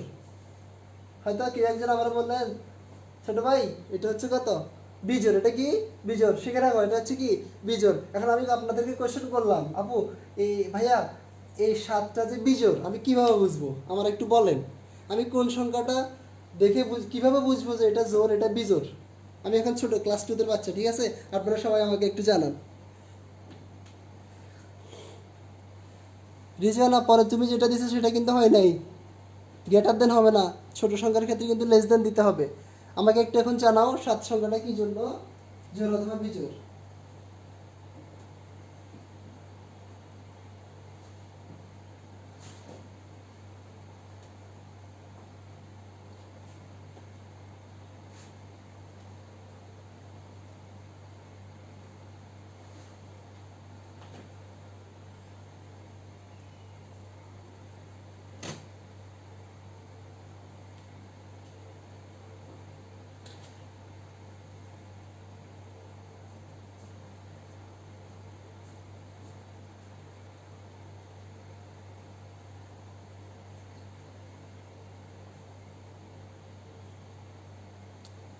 কেউ জানাতে পারলা না, আমার দুঃখটা রয়ে গেছে, ঠিক আছে।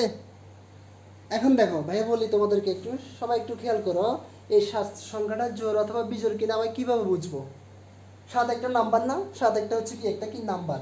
এই নাম্বারটাকে যদি ভাইয়া 2 দ্বারা ভাগ করি, কত দ্বারা ভাগ করি 2 দ্বারা ভাগ করি, দেখো 3 দুগুণে 6, ভাগশেষ কত থাকতেছে, ভাগশেষ কিন্তু কত থাকতেছে 1 থাকতেছে। যদি কোনো একটা সংখ্যাকে যদি 2 দ্বারা ভাগ করি, ভাগশেষ যদি 1 থাকে মনে করবো সেই সংখ্যাটা বিজোড়। আর সাপোজ মনে করো এটা 7 না দিয়ে আমি 6 দিলাম, কত দিলাম 6 দিলাম, তখন ভাগশেষ কত আসবে 0 আসবে। ভাগশেষ কত আসবে 0। যখন ভাগশেষ 0 হবে তখন ধরে নিব জোড়, যখন ভাগশেষ কত আসবে 1 আসবে তখন ধরে নিব আমরা কি এটা বিজোড়। আশা করি সকলে বুঝতে পেরেছ, আশা করি সকলে বুঝতে পেরেছ। যদি বুঝে না থাকো আমাকে কমেন্টে জানাও। তাহলে আমরা এটার জন্য প্রবাহ চিত্রটা কিরকম হবে আমরা একটু দেখি। স্টার্ট দিলাম, ঠিক আছে। ইনপুট হিসেবে কি নিলাম একটা সংখ্যা, ইনপুট নিলাম n নাম্বার, একটা জাস্ট একটা নাম্বার নিলাম, একটা কি নিলাম নাম্বার নিলাম। তারপর যেহেতু এখানে কোনো মুখস্থ সূত্র নাই এই জন্য আমরা সরাসরি কি দিলাম ডায়মন্ড বক্সটা দিয়ে দিলাম। এখানে ইজ অথবা ইফ ব্যবহার করতে পারো। আচ্ছা এখানে দেখো মূল সূত্র মূল কাজটা কিন্তু ফর্মুলাটা কিন্তু আমাদের এখানে করতে হবে, কাজটা করতে হবে। দেখো n মানে হচ্ছে কোনো একটা সংখ্যা, n মানে হচ্ছে কি কোনো একটা সংখ্যাকে যদি ভাগ করি, ভাগ মানে হচ্ছে পার্সেন্টের কাজ এখানে, ঠিক আছে।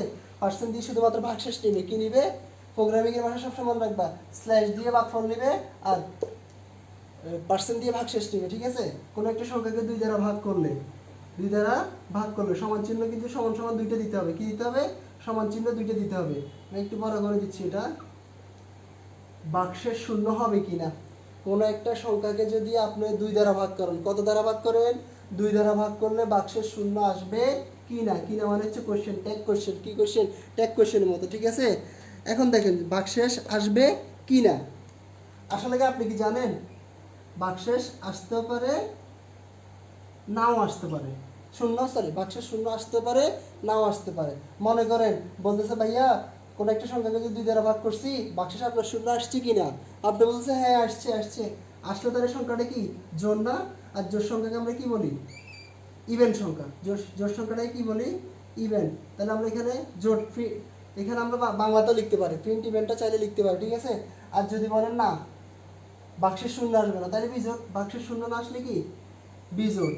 তাহলে এখানে কি হবে প্রিন্ট অড, প্রিন্ট অড। তাহলে আমাদের আউটপুট কয়টা দুইটা, দুইটা হলে একাধিক হলে কি করব কানেক্টর নিয়ে আসবো, কি নিয়ে আসবো কানেক্টর নিয়ে আসবো। তারপর আমরা ফলাফলটা এখানে লিখে দিব, আমাদের কাজটা এখানে শেষ, আমাদের কাজটা শেষ। সবাই বুঝছো কিনা দেখো।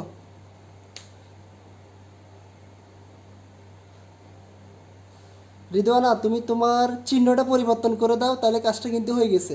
তুমি গ্রেটার দেন যে চিহ্নটা দিছো শেষে, ওটা না দিয়ে তুমি লেস দেন দাও। লেস দেন দিলে আমাদের কাজটা কিন্তু হয়ে যাচ্ছে।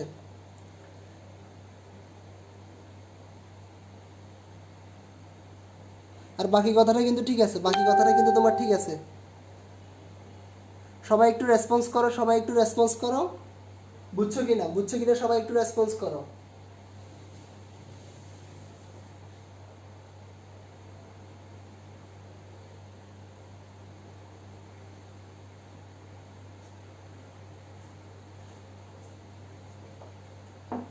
কেউ যদি বুঝে না থাকো আমাকে জানাও। আশা করি সকলে বুঝতে পেরেছো। তা আমি কিন্তু পরবর্তীটাতে চলে যাচ্ছি। এখন দেখো, এবার আমরা বাইর করবো একটা সংখ্যা পজিটিভ। পজিটিভ মানে ধনাত্মক। পজিটিভ মানে কি, পজিটিভ বা নেগেটিভ কিনা, পজিটিভ বা নেগেটিভ কিনা তা বের করার পাওয়া চিত্র। পজিটিভ অথবা নেগেটিভ কিনা তা কিভাবে বুঝবো, তা বের করার পাওয়া চিত্র। মাহি বলতেছে বুঝছি বুঝছি, হ্যাঁ ঠিক আছে। এখন দেখো, তাহলে এই জিনিসটা অনেক সহজ। একটা সংখ্যা পজিটিভ অথবা নেগেটিভ কিনা কীভাবে বুঝবো, সেটা হচ্ছে কথা। দেখো, আমরা সবাই সংখ্যা রেখা চিনি। কি চিনি? সংখ্যা রেখা। দেখো, সংখ্যা রেখার বামে যে মানগুলো আছে ওগুলো কি সব নেগেটিভ সাইন, আর ডান পাশে যেগুলো আছে সবগুলো কি পজিটিভ সংখ্যা, সবগুলো কি পজিটিভ সাইন। এখন দেখো, যেসব সংখ্যাগুলো যদি শূন্য থেকে বড় হয়, দেখো শূন্যর ডান পাশে, শূন্যর ডান পাশে অথবা শূন্য থেকে বড় হয়, তাহলে ধরে নিব ওগুলো কি পজিটিভ সংখ্যা। আর যেগুলো শূন্যের বামে অথবা দেখো বামে আছে অথবা শূন্য থেকে ছোট, ওগুলোকে আমরা কি বলতে পারি, নেগেটিভ বলতে পারি। তাহলে দেখো এখানে কাজটা কি, তো জাস্ট এই ঘরটা পরিবর্তন করব। মানে এখানে জাস্ট একটা সংখ্যা নিছি,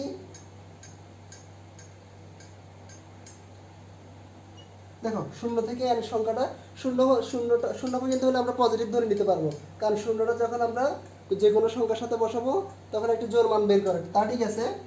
কিন্তু দেখো শূন্যটাকে আমরা আপাতত পজিটিভ হিসেবে ধরে নিলাম।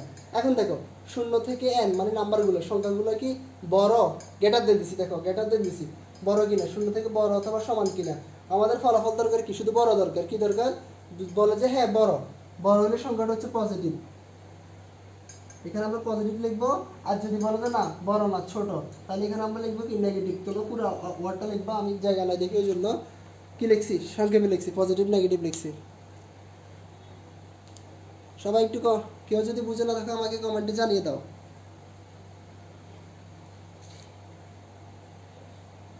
আর আজকের ক্লাসটা একটু বোরিং, বেশি কিছু করার নাই।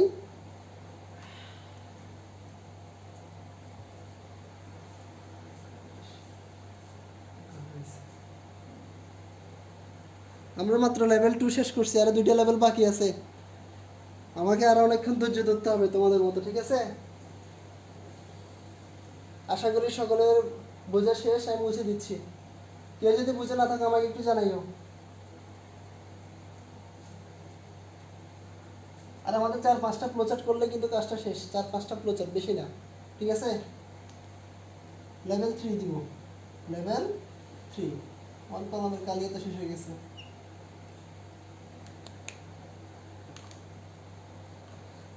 খেয়াল করি লেভেল 3। লেভেল 3 দেখো গুরুত্বপূর্ণ, এটা কিন্তু সবচেয়ে বেশি গুরুত্বপূর্ণ।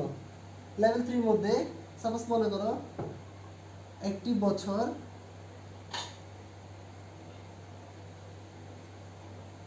লিফ ইয়ার কিনা। আমি কি বলছি, একটা বছর লিফ ইয়ার কিনা। আমরা সবাই জানি 2020টা লিফ ইয়ার, সবাই জানি কি 2020 সালটা কিন্তু কি লিফ ইয়ার। আসলে যেটাতে লিফ ইয়ার আমরা কিভাবে বুঝবো, সবসময় মনে রাখবো কোনো একটা বছরকে যদি আমরা 4 দ্বারা ভাগ করি, কয় দ্বারা ভাগ করি, 4 দ্বারা ভাগ করে যদি ফলাফলটা পাই, ভাগশেষ শূন্য পাই, ভাগশেষ হিসেবে যদি শূন্য পাই, তখন আমরা এটাকে লিফ ইয়ার বলতে পারি। তোমরা সবাই 2020কে 4 দিয়ে ভাগ করে দেখো। দেখো এই 2020 সালকে 4 দিয়ে ভাগ করলে কত হয়, 4-5 20। দুইটা শূন্য একসাথে নামছে, ওই জন্য দুইটা শূন্য একসাথে নামছে, ওই জন্য একটা শূন্য দিব। আবার দেখো 4-5 20, দেখো দুইটাই মিলে গেছে। বাক্সের যদি শূন্য হয়, এক্ষেত্রে আমরা ধরে নিব কি লিফ ইয়ার। কিন্তু এর আগে লিফ ইয়ার বের করার এর আগে আমরা দেখো মানুষ কিভাবে লিফ ইয়ার বের করতো। ওরা কি করতে দেখো, জাস্ট আমি ফ্লোচারটাকে দেখাই। ফ্লোচারটা শুরু করলাম, স্টার্ট। একটা বছর নিব, একটা কি নিব, বছর। বছরটা নিলাম ওয়াই, ওয়াই মানে হচ্ছে কি ইয়ার, ওয়াই মানে হচ্ছে কি একটা বছর নিলাম। প্রজেক্টটা একটু বড়, এই জন্য ছোটো করে লিখতেছি আমি। দেখো খেয়াল করো, ইজ দিলাম। দেখো কোনো একটা বছরকে যদি ভাগ করি, ভাগ কি করি, ভাগ করি কত দ্বারা, 400 দ্বারা ভাগ করি, ভাগশেষ শূন্য আসবে কিনা। দেখো আগের মানুষ বাড়ি করতে 400 দিয়ে, আস্তে আস্তে সংক্ষিপ্ত হতে হতে হতে হতে হতে হতে এখন আসছে কত, 4-এর মধ্যে চলে আসছে। এখন দেখো কোনো একটা বছরকে যদি তুমি 400 দিয়ে ভাগ করো, কত দিয়ে ভাগ করো, 400 দিয়ে ভাগ করো, ভাগশেষ শূন্য আসবে কিনা, ওই বছরটাতে ভাগশেষ শূন্য আসবে কিনা। মনে করো যদি আসছে, আসতেও পারে নাও আসতে পারে, ঠিক আছে।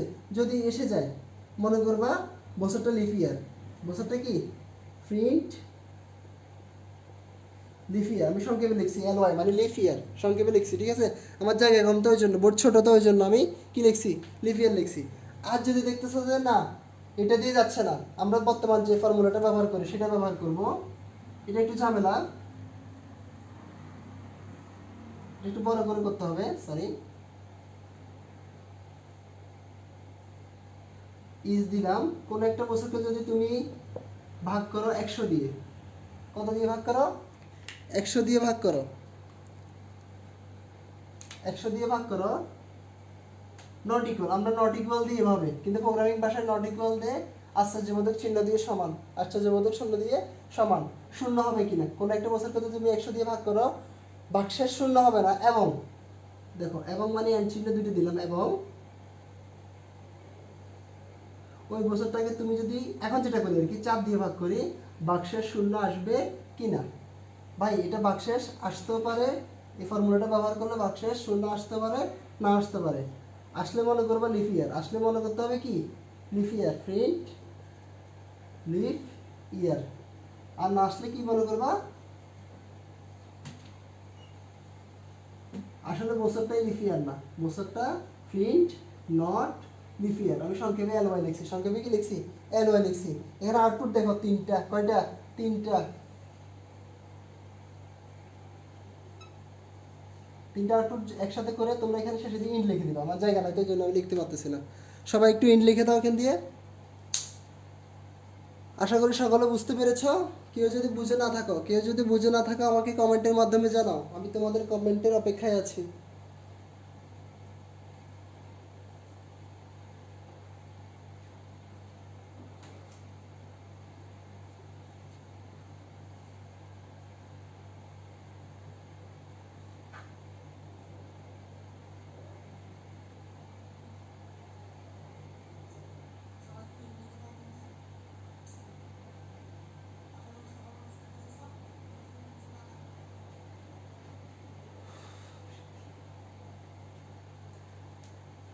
হ্যাঁ ধন্যবাদ সবাইকে, সবাই বুঝছেন, বুঝলে তো ভালো। মুছে দিচ্ছি আমি।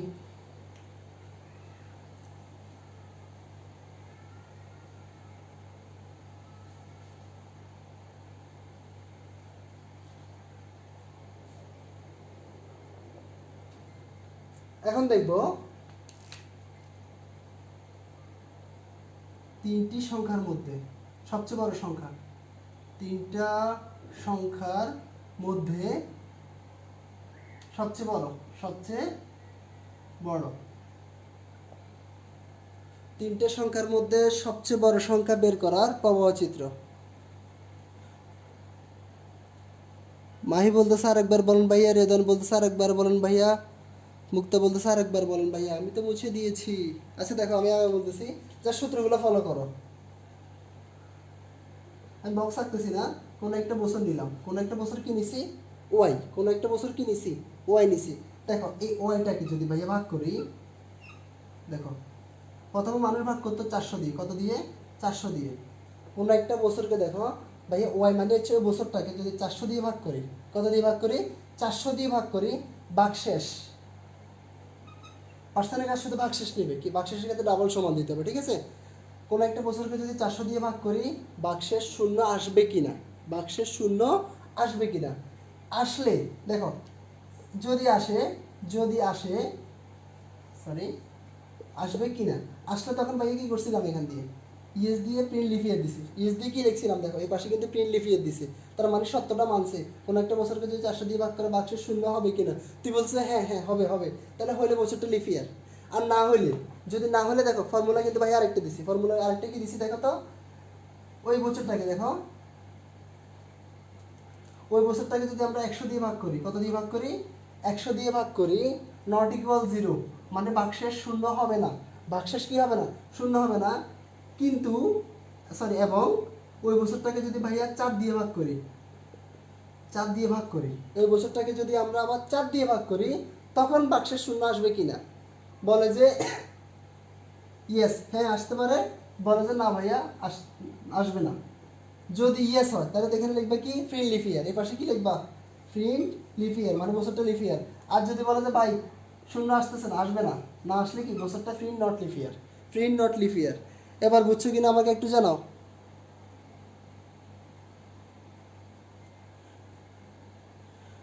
রিদওয়ানা, রেগে যায় না ভাই, আমি বলছি তো, ঠিক আছে, রেগে যাওয়ার কোনো কারণ না। আমি সাথে সাথে কমেন্টটা চেক করতে পারতেছি না, কারণ আমার হাতে দুইটা মোবাইল নেই, ঠিক আছে, আমি বারবার মোবাইলের ব্যাকগ্রাউন্ডটা আসে দেখতে হচ্ছে তোমরা কি কমেন্ট করেছো, ঠিক আছে।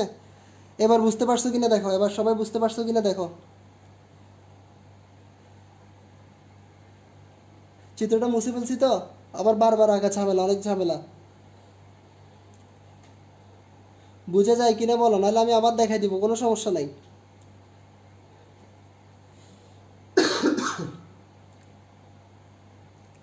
বুঝা যায় কিনা বলো একটু সবাই।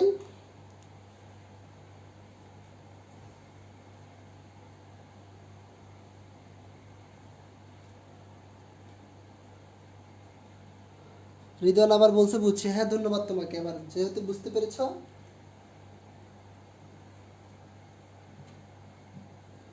এবার দেখো আমরা তিনটি সংখ্যার মধ্যে সবচেয়ে বড় সংখ্যা বের করবো, তিনটে সংখ্যার মধ্যে সবচেয়ে কি বের করবো, বড় সংখ্যা। তিনটে সংখ্যা দেওয়া আছে, বলা আছে নাই, আমরা ধরে নিব তিনটে সংখ্যা, একটা সংখ্যা এ, একটা সংখ্যা বি। দেখো তিনটে সংখ্যার মধ্যে কোন সংখ্যাটা বড় আমি কি জানি,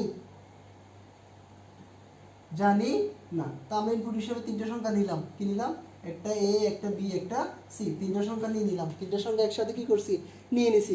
এখন দেখো আমরা প্রথম দুটো সংখ্যা একটু তুলনা করি, সি নাম্বারটা আবার তো বাদ দিই, ঠিক আছে। Is A greater than B, B থেকে এ বড় কিনা। আসলে তুমি কি জানো এ বড় কিনা বি বড় কিনা, এ বড় না বি বড়, আসলে তুমিও জানো না আমিও জানি না, তোমরাও জানো না আমরাও জানি না, তাহলে বি থেকে এ বড় কিনা, যেহেতু আমরা জানি না, প্রথমে বলছি হ্যাঁ বড়, প্রথমে কি বলছি, হ্যাঁ বড়, বি থেকে এটা বড়, এই বি থেকে এটা বড়, যেহেতু সিও বাকি আছে, তা সি থেকে এটা বড় কিনা একটু দেখি। এই জন্য আমরা ইজ দিয়ে এ গ্রেটার দেন সি, এ গ্রেটার দেন কি লিখলাম, সি, তাহলে সি থেকেও এটা বড় কিনা জিজ্ঞেস করছি, উত্তর হ্যাঁ আসতে পারে, বড় হইতে পারে, নাও হইতে পারে। দেখো এতটুকু বুঝছো কিনা দেখো।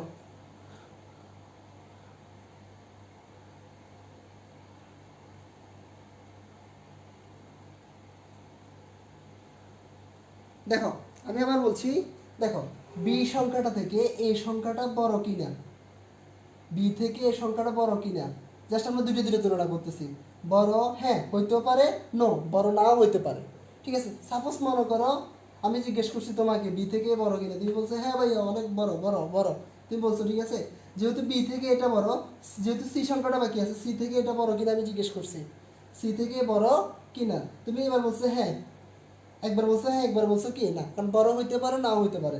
যখন তুমি ইয়েস বলছো এ বড়, এখানে তুমি যদি সি থেকে এ বড় কিনা, দেখো তুমি এখানে বলছো হ্যাঁ, তাহলে আসলে বড় কোনটা, বি থেকেও এ বড়, সি থেকে এ বড়, তাহলে আমাদের আলটিমেট ফলাফল আসবে এটা বড়, কি বড়, প্রিন্ট এ। এই জন্য আমরা এখানে লিখলাম কি, প্রিন্ট এ।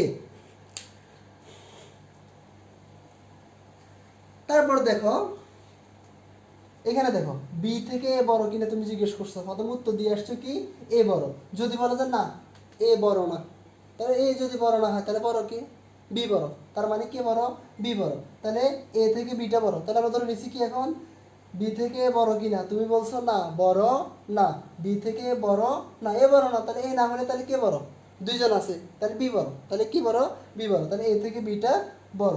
যেহেতু এ থেকে বিটা বড়, সি থেকে বড় কিনা একটু দেখতে হবে না, এই জন্য তাহলে আমরা আরেকটা ঘর করতে হবে, is B greater than C. দুটো একসাথে দিলাম, ইএসটি এর পাশে দিলাম। এবার দেখো তুমি বলতেছো যে সি থেকে বি বড় কিনা, প্রথমে বলছো বি থেকে বড় কিনা, বলছে না, তাহলে বড় ছিল কি বি। এখন দেখো সি থেকে বি বড় কিনা জিজ্ঞেস করছে, তুমি বলছো হ্যাঁ হ্যাঁ বড়। প্রথমে বলছো কি হ্যাঁ বড়, তাহলে বড় আসলে কি এ থেকে বড় বি থেকেও বড়, তাহলে আসলে আমাদের বড় হচ্ছে কি বি, প্রিন্ট বি। এবার যদি বলো যে ভাইয়া না, তুমি কি বলছো না সি থেকে বি বড় না, সি থেকে বিটা বড় না, তো সি থেকে যদি বি বড় না হয়, সি থেকে যদি বি বড় না হয় তাহলে বড় কোনটা, সি না? আর এখানে দেখো সি থেকে বড় কিনা, তুই বলছো প্রথমে হ্যাঁ সি থেকে বড় হলে বড়, বলো যে না সি থেকে বড় না, সি থেকে বড় না, তাহলে সি থেকে বড় না হলে এবার যদি বড় না হয় তাহলে সি বড়। তাহলে দুইটা, এখানে দুইটা আমরা উত্তর পাইছি কি সি এর কথা পাইছি, তাহলে আমরা এটা দুটোকে একসাথে লিখতে পারি অথবা আলাদা করে লিখতে পারি। আমি এই জন্য কাহিনী করে দুটোকে একই পাশে লিখছি, ঠিক আছে, যাতে করে চিত্রটা বেশি বড় না হয়। Print C. আর এখানে এদিকে আউটপুট পাইলে কি করতে হবে, কানেক্টর আনতে হবে। কি আনতে হবে, কানেক্টর। কানেক্টর এখানে দিয়ে দিবা আর নিচে ইনটা দিয়ে দিবা। সবাই বুঝছো কিনা একটু দেখো, সবাই বুঝছো কিনা আমাকে একটু কমেন্টে জানাও।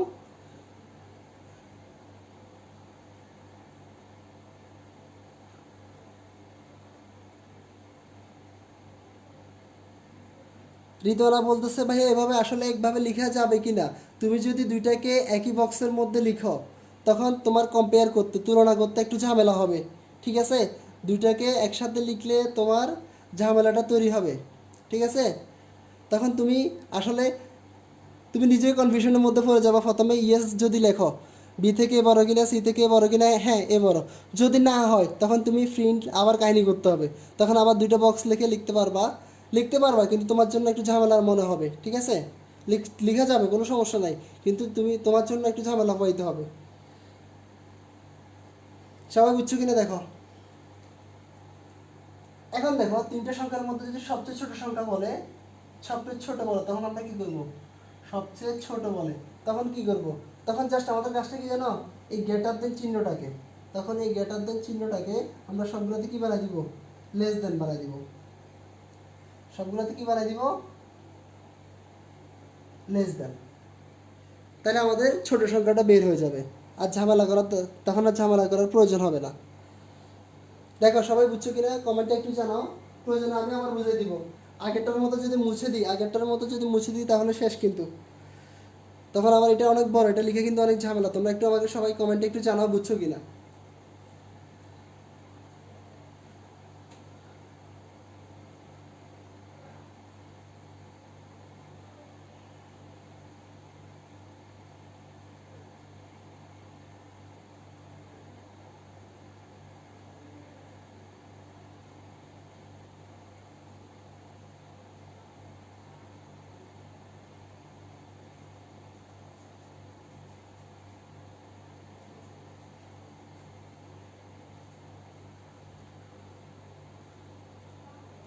যেহেতু কারো কোনো কোয়ারি নাই, আশা করি সকলে বুঝতে পেরেছ। তাহলে আমি এটা বুঝতে পারি, তারপর আমি 30 সেকেন্ড সময় দিচ্ছি। কেউ যদি বুঝে না থাকে আমাকে একটু জানাও, তাড়াতাড়ি জানাও। আর সবাই একটু ক্যাপচার করে নাও সবাই একটু।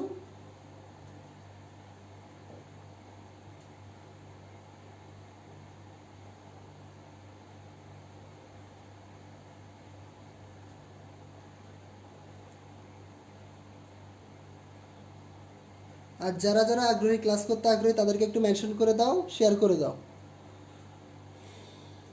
আমাদের লেভেল 3 কিন্তু শেষ, আর একটা লেভেল আছে, আর দুই তিনটা ফ্লোচার্ট করলে আমাদের আজকের ক্লাসটা এখানে শেষ হয়ে যাবে।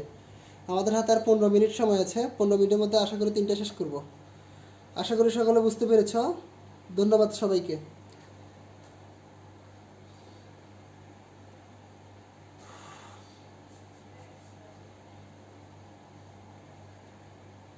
আর ধারার প্রশ্নগুলো সবসময় পরীক্ষার প্রশ্ন থাকে, ধারা থেকে প্রশ্ন আসবেই, এটা খেয়াল রাখবা। এতক্ষণ পর্যন্ত যারা ক্লাস করছো আগেরগুলা ভালোভাবে বুঝো আর না বুঝো, কিন্তু এগুলো একটু মাথা খেয়াল রাখতে হবে। এটা কিন্তু পরীক্ষার হলে আসবে, খেয়াল রাখতে হবে আপনাদেরকে। দেখেন প্রশ্ন লিখলাম 1+3+5+++15 লিখলাম, একটা ধারা লিখলাম, একটু কি লিখছি দেখো, ধারা লিখছি 1+3+5++++15তম পদের যোগফল বের করার পাওয়া চিত্র আঁকবো। কি আঁকবো? পাওয়া চিত্র আঁকবো। এই ক্লাসটা সবার, এই টপিক্সটা সবার জন্য গুরুত্বপূর্ণ, এটা লেভেল 4, ঠিক আছে। এরপর আমাদের আর তেমন ঝামেলা নাই, শেষ করে দিব আজকে আমরা। এখন দেখেন সামান্তর ধারা, এটা কি ধারা? ক্লাস 9-10 আমরা কিন্তু করছি সামান্তর ধারা, গুরুত্ব ধারা অঙ্কগুলো কিন্তু করছি, ঠিক আছে। আর যদি আপনাদের পরীক্ষার প্রশ্নে যদি এই ধারার কথা, যোগের ধারার কথা বলা থাকে, আপনারা জাস্ট একটা সূত্র মনে রাখবেন, সেটা হচ্ছে সাম ইকুয়াল সাম প্লাস আই। ধারার সূত্রটা কি? এভাবে, ঠিক আছে।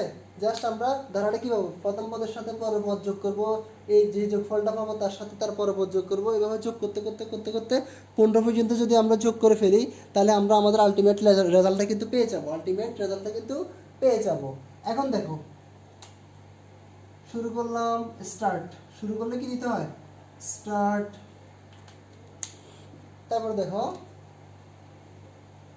মার্কার আজকে বেশি ডিস্টার্ব করতেছে, কালি মনে শেষ হয়ে গেছে। ইনপুট হিসেবে আমরা কি নিব? এখানে দেখো, এখানে 15তম পদ না বলে nতম পদ বলতে পারে। কি বলতে পারে? nতম পদ। এখানে 15 থাকুক, n থাকুক, 50 থাকুক, 60 থাকুক, আমরা এখানে n নিব। কি নিব? এখানে কিন্তু কি নিতে হবে আমাদেরকে? n নিতে হবে। n এর বাইরে অন্য কিছু নিলে হবে না। তারপর দেখো, আচ্ছা একটা জিনিস খেয়াল করো, আমাদের এই ধারাটার আমরা কি যোগফলটা, আলটিমেট ফলাফলটা কি আসলে আমরা জানি?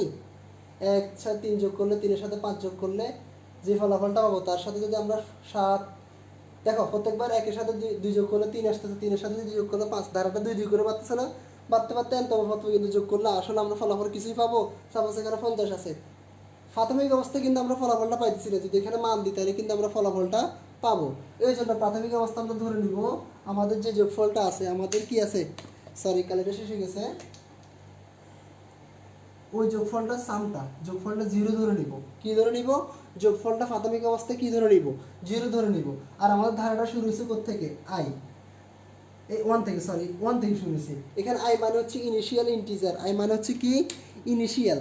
আই মানে হচ্ছে কি বলছি ভাইয়া? Initial integer. আই মানে হচ্ছে ইনিশিয়াল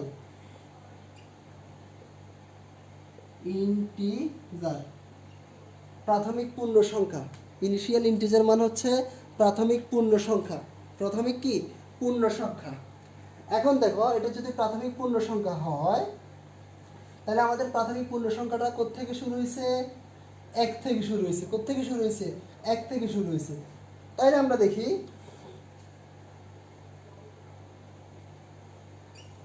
সবচেয়ে গুরুত্বপূর্ণ বক্স যেটা, সাম equal to some plus I দিলাম। দেখো, আমাদের যোগফলটা যেহেতু 0 ধরছি, প্রথম মান কত? 1। প্রথম মানটা কি? 1। এই 1 এর সাথে 3টা যোগ হবে, তাহলে কত হবে? 4। 4 এর সাথে আমরা পরের সংখ্যা যেটা আছে সেটা যোগ করবো, তাহলে 9 হবে। আস্তে আস্তে করতে করতে করতে আমরা nতম পদ যদি 15 হয়, 15 পর্যন্ত কিন্তু ফলাফলটা পাই যাব। এখন দেখো, মূল ফর্মুলাটা হচ্ছে, দেখো, is I less than or n। মূল কাহিনীটা হচ্ছে এখানে কিভাবে, দেখো আমি কি বলছি, দেখো এটা হচ্ছে আমাদের nতম পদ। এটা 15 হইতে পারে, 20 হইতে পারে, 40 হইতে পারে, প্রশ্ন যা দেওয়া থাকে আর কি, nতম পদ। এখানে যদি 15 থাকে, এখানে 15 লিখবেন, n থাকলে n দিবেন, যা আছে তাই দিবেন, ঠিক আছে। এর বাইরে কিছু দেওয়ার দরকার নাই। এখন একটু করে খেয়াল করেন, এ n থেকে, আই মানে হচ্ছে কি? ইন্টিজার। দেখেন 1, 3, 5 এগুলো সবগুলো কিছু পূর্ণ সংখ্যা। 1 থেকে শুরু করে 15 পর্যন্ত যদি আমরা যোগ না করি, তাহলে ফলাফল কি আসলে আমরা পাবো? আসলে ফলাফল পাবো না। তাহলে ওই ক্ষেত্রে কি করতে হবে? 1 থেকে শুরু করে আমাদেরকে 15 পর্যন্ত যোগ করতে হবে। কোনো কারণে যদি আমরা 13 পর্যন্ত এসে আটকে যাই, তাহলে কিন্তু আমাদের ফলাফলটা আসবে না। তার মানে 15টাকে আমরা ধরে নিছি কি? nতম পদ। nতম পদ থেকে যদি সংখ্যাগুলো ছোট হয়, তাহলে আমাদের যোগফলটা আসলে বের হবে না। এই জন্য বলছি n থেকে i এর মান ছোট কি না। তুই বলতে পারো যে হ্যাঁ ভাইয়া ছোট, কি বলতে পারো? ইয়েস, ছোট হইতে পারে। আবার বলো যে ভাইয়া নো। নো মানে কি? দেখো তো, না। নো মানে হচ্ছে না, ইয়েস মানে হচ্ছে হ্যাঁ। হ্যাঁ মানে কি, না মানে এখানে কাজ কি? আসলে প্রথমে আমরা ন দিয়ে দেখি এন থেকে আয়ের মানগুলো ছোট কিনা। তুই বলছিস না ছোট না, ছোট না হলে হয় সমান হবে অথবা বড় হবে। আমার দরকার কি সমান। যদি আমরা সমান পাই যাই তাহলে কিন্তু আমাদের ফলাফলটা কিন্তু আমরা পেয়ে যাব। যদি বলে যে না ছোট, ছোট হলে কি পাওয়া না, এন থেকে আয়ের মান ছোট কিনা, তুই বলছো না ছোট না, তার মানে হয় বড় অথবা সমান। যদি বড় অথবা সমান, সমান হলে কিন্তু আমরা আমাদের ফলাফলটা পেয়ে যাচ্ছি। এই জন্য আমরা এখানে লিখবো কি প্রিন্ট সাম। প্রিন্ট সাম অথবা এস সংক্ষেপে যেটা লিখতে পারো। দেখো সূত্রটা ছিল কি সাম, সামের সূত্র, ঠিক আছে। আর এখানে আমাদের প্রোগ্রামটা এই ফ্লোচারটা এখানে শেষ হয়ে যাবে। এবার দেখো যদি বলে যে এন থেকে আয়ের মান ছোট কিনা, তুমি বলছে হ্যাঁ ছোট। তো ছোট হলে কি করতে হবে দেখো তো, একের পরে তিন, তিনের পরে পাঁচ, প্রত্যেকবার দুই দুই করে বাড়ছে না, এরকম দুই দুই দুই বাড়াইতে বাড়াইতে 15 পর্যন্ত যাই আমরা কি করব, যোগ করব। ওই জন্য গেছেন আমাদের কাজ কি, প্রত্যেকবার এই ইন্টিজারগুলোকে দুই দুই করে বাড়াবো। কত কত করে বাড়াবো, দুই দুই করে বাড়াই। দেখো দুই দুই করে বাড়ার পর আমরা আবার যোগ করব, দুই দুই করে বাড়ার পর কি করব, আবার যোগ করব। এই জন্য তীর চিহ্ন দিয়ে আমরা এখানে দেখাইছি, মানে কি জানো, এখানে দুই বাড়ার পর আমরা এখানে এসে আবার কি করব, যোগ করব। আশা করি সকলে বুঝতে পেরেছ। যদি বুঝতে না পারো আমাকে কমেন্টে জানাও, আমি তোমাদেরকে 2 মিনিট সময় দিচ্ছি।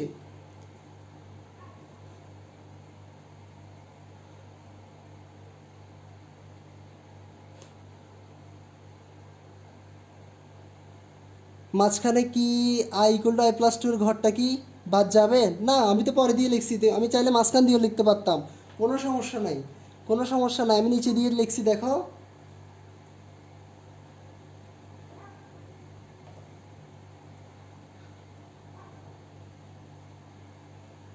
আশা করি রিদওয়ানা তুমি তোমার আনসারটা পেয়ে গেছো।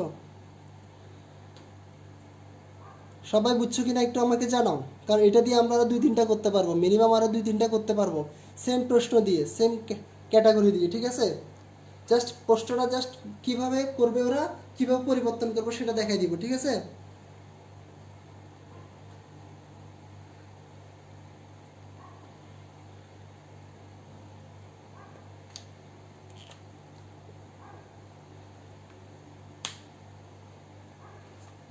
আশা করি সকলে বুঝছো। দেখো প্রশ্নটা আমি একটু পরিবর্তন করে দিই। দেখো যদি এখানে 10 plus 20 plus 30 plus plus plus 100 দেওয়া আছে, সাপোজ প্রশ্নটা একটু পরিবর্তন করে দিয়েছি। দেখো তার মানে হচ্ছে দেখো সব ঠিক থাকবে। আমাদের ধারাটা শুরু হয়েছে থেকে 10 থেকে, শুধু এখানে আয়ের মানটা কত হবে, 10 হয়ে যাবে। কি হয়ে যাবে, 10 হয়ে যাবে। 10-এর পর 20, 20-এর পর 30, তাহলে প্রত্যেকবার কত কত করে বাড়তেছে, 10 10 করে বাড়তেছে। তাহলে আমরা এখানে কি দিব, আই প্লাস 10, আই প্লাস কি দিব 10। তাহলে আমাদের কাজটা শেষ। দেখেন তেমন কোনো পরিবর্তন নাই। ধন্যবাদ তোমাকে, তুমি বুঝতে পেরেছো আশা করি। এটা আগেও লেখা যায় পরেও লেখা যায় রিদওয়ালা, বুঝছো, এটা আগেও লেখা যাবে পরেও লেখা যাবে, কোনো সমস্যা নাই। তোমরা পরিবর্তনটা বুঝছো আশা করি। এখন দেখো পরীক্ষার হলে প্রশ্ন ঝামেলা কখন করবে, ঝামেলাটা আসলে কখন করবে। এখন দেখো অনেক সময় প্রশ্নে কাহিনী করে, গতবার চট্টগ্রাম বোর্ডে ওরা কি করছে দেখো, প্রশ্নটা ছিল এভাবে। আচ্ছা আমি আগে স্কোয়ারের কাজটা বুঝাই দিই, তারপর চট্টগ্রাম বোর্ডে যে প্রশ্নটা আসছে ওইটা দেখাই দিব। এখন দেখো সাপোজ মনে করো এখানে স্কোয়ার দেওয়া আছে, প্রত্যেকটা সংখ্যার উপর কি দেওয়া আছে, স্কোয়ার দেওয়া আছে। যদি স্কোয়ারটা দেওয়া থাকে, ধন্যবাদ আদ্রিবা তুমি বুঝতে পেরেছ। হ্যাঁ যদি স্কোয়ার দেওয়া থাকে, জাস্ট আমাদের তেমন কোনো পরিবর্তন করা লাগবে না। কাজটা কোথায় দেখো, ধারাটা কিন্তু শুরু হয়েছে থেকে 10 থেকে, ওই জন্য আমরা প্রাথমিক ইনিশিয়াল ইন্টিজার প্রাথমিক পূর্ণসংখ্যা হিসাবে 10 ব্যবহার করছি। প্রাথমিক পূর্ণসংখ্যা হিসাবে কত ব্যবহার করছি, 10 ব্যবহার করছি। যখন তুমি এখানে কি দেখতেছ 10 স্কোয়ার, 10 স্কোয়ার মানে কি দেখো তো, 10 স্কোয়ার মানে হচ্ছে আমাদের 10 দুইটা না, 10 গুণ 10, 10 গুণ 10। এখন দেখো প্রোগ্রামিংয়ের ভাষায় আমরা গুণটাকে স্টার হিসেবে ব্যবহার করি, কি হিসেবে ব্যবহার করি, স্টার হিসেবে ব্যবহার করি। তোমরা তখন কি করবে জানো, কোনো পরিবর্তন করার দরকার নাই। জাস্ট এই ঘরটাকে একটু বড় করে এখানে I into I, I into I হচ্ছে আই স্কোয়ার, আই স্কোয়ার মানে হচ্ছে ইন্টিজার স্কোয়ার হয়ে যাচ্ছে। কি হয়ে যাচ্ছে, ইন্টিজার স্কোয়ার হয়ে যাচ্ছে। তাহলে সবাই আশা করে বুঝতে পারবা।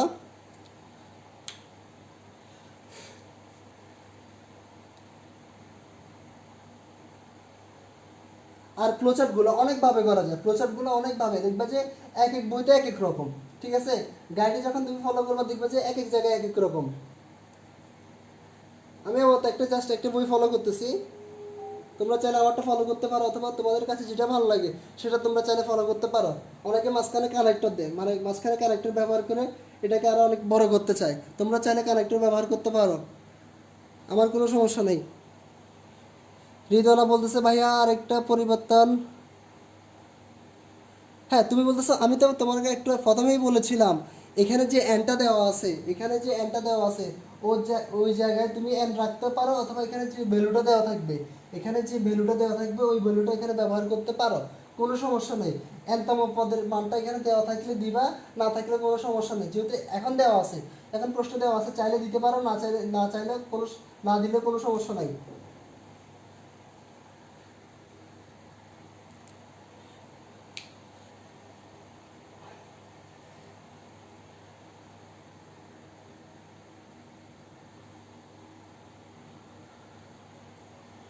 আশা করি সকলে বুঝতে পেরেছ, তোমার লজিক ঠিক আছে। তারপর দেখি আমি, এবার দেখো চট্টগ্রাম বোর্ডে যে প্রশ্নটা আসছে সেটা কিভাবে একটু বলে দিই।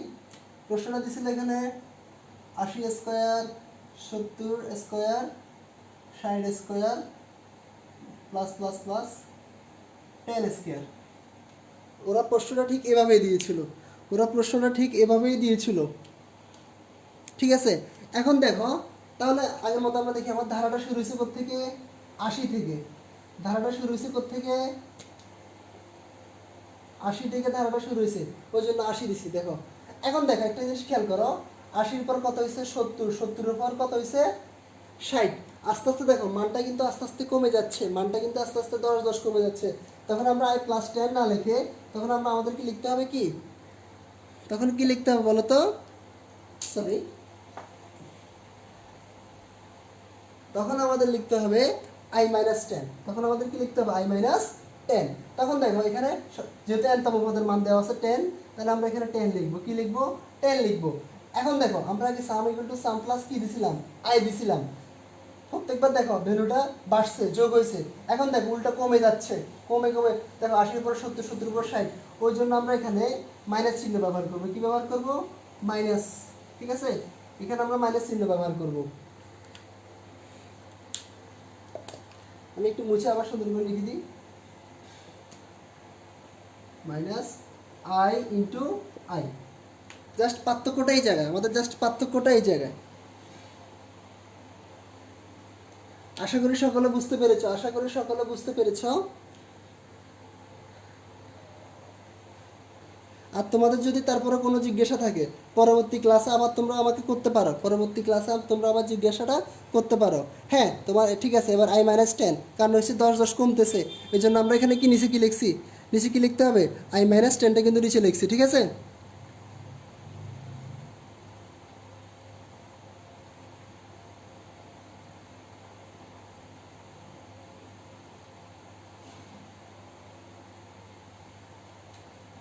আজকের সর্বশেষ কাজটা, সর্বশেষ ফ্লোচার্ট, ফ্যাক্টোরিয়ালেরটা। কিসেরটা দেখবো, ফ্যাক্টোরিয়াল। ফ্যাক্টোরিয়াল, ফ্যাক্টোরিয়াল যদি বের করতে বলে সোজা, তেমন কোনো ঝামেলা নাই। সাম, দেখো সামের ক্ষেত্রে আমরা শুধু যোগের কাজটা করছি, আর ফ্যাক্টোরিয়ালের ক্ষেত্রে শুধুমাত্র গুণের কাজটা। কিসের কাজটা, গুণের কাজটা। যদি প্রশ্নে ফ্যাক্টোরিয়াল থাকে আমরা এই ফর্মুলাটা ব্যবহার করব, f equal to f into I. তোমরা চাইলে পুরো ফ্যাক্ট ইকুয়াল টু ফ্যাক্ট গুণ আই লিখতে পারো, ফ্যাক্ট ইকুয়াল টু ফ্যাক্ট গুণ আই চাইলে পুরোটা তোমরা লিখতে পারো, তোমাদের ইচ্ছা। আমি শর্টকাটে লিখছি, ঠিক আছে, আমার হাতে সময় কম। এখন দেখো প্রশ্ন বলছে যে 5 সংখ্যাটার ফ্যাক্টোরিয়াল বের করতে।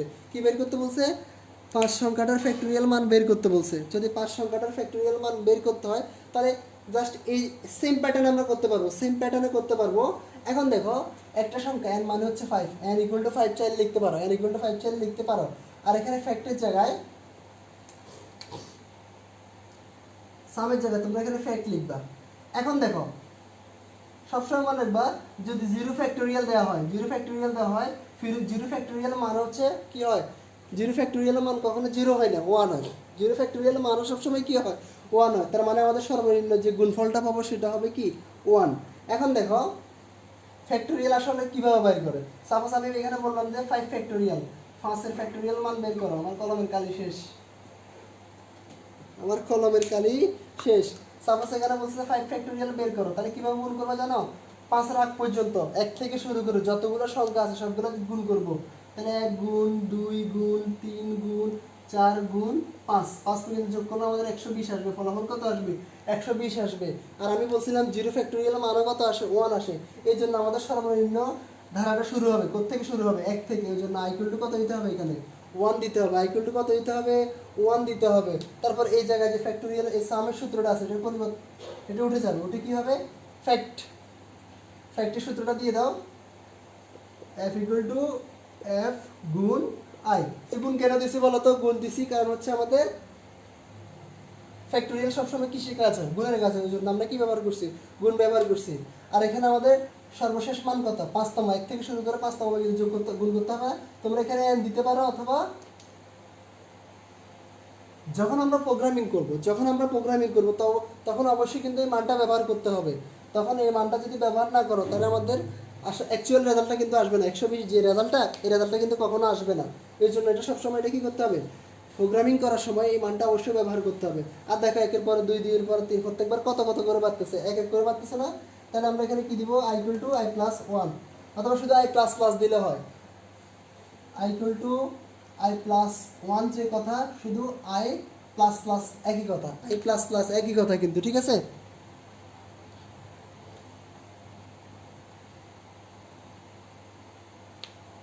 হৃদয়না বলতেছে ভাইয়া এইখানে আয়ের জায়গায় কাউন্টার অথবা সি, হ্যাঁ ব্যবহার করতে পারবা। এখানে কাউন্টার ব্যবহার করতে পারবা, কে ব্যবহার করতে পারবা, তোমাদের ইচ্ছা, ঠিক আছে? এখন এটা মূলত ডিপেন্ড করবে তোমাদের প্রশ্নের উপর। প্রশ্নে কি দেওয়া আছে? আই দেওয়া আছে, নাকি কাউন্টার দেওয়া আছে, নাকি কে দেওয়া আছে? যেটা দেওয়া থাকবে তুমি সেই অনুযায়ী আনসারটা করতে হবে, ঠিক আছে? আমি জাস্ট একটা ধরে করতেছি। এখন দেখো মানটা দেওয়া আছে, তাহলে আমরা এখানে কিসের মান পাবো? এফ এর মান। তাহলে সামটা উঠে যায় কি হবে? এখানে ফ্যাক্ট অথবা এফ। আশা করি সকলে বুঝতে পেরেছো। কেউ যদি বুঝে না থাকো আমাকে কমেন্টে জানাও। আমি তোমাদের এটাই সর্বশেষ টপিকস। আমি 2 মিনিট তোমাদের জন্য অপেক্ষা করতেছি। কেউ যদি বুঝে না থাকো আমাকে কমেন্টে জানাও।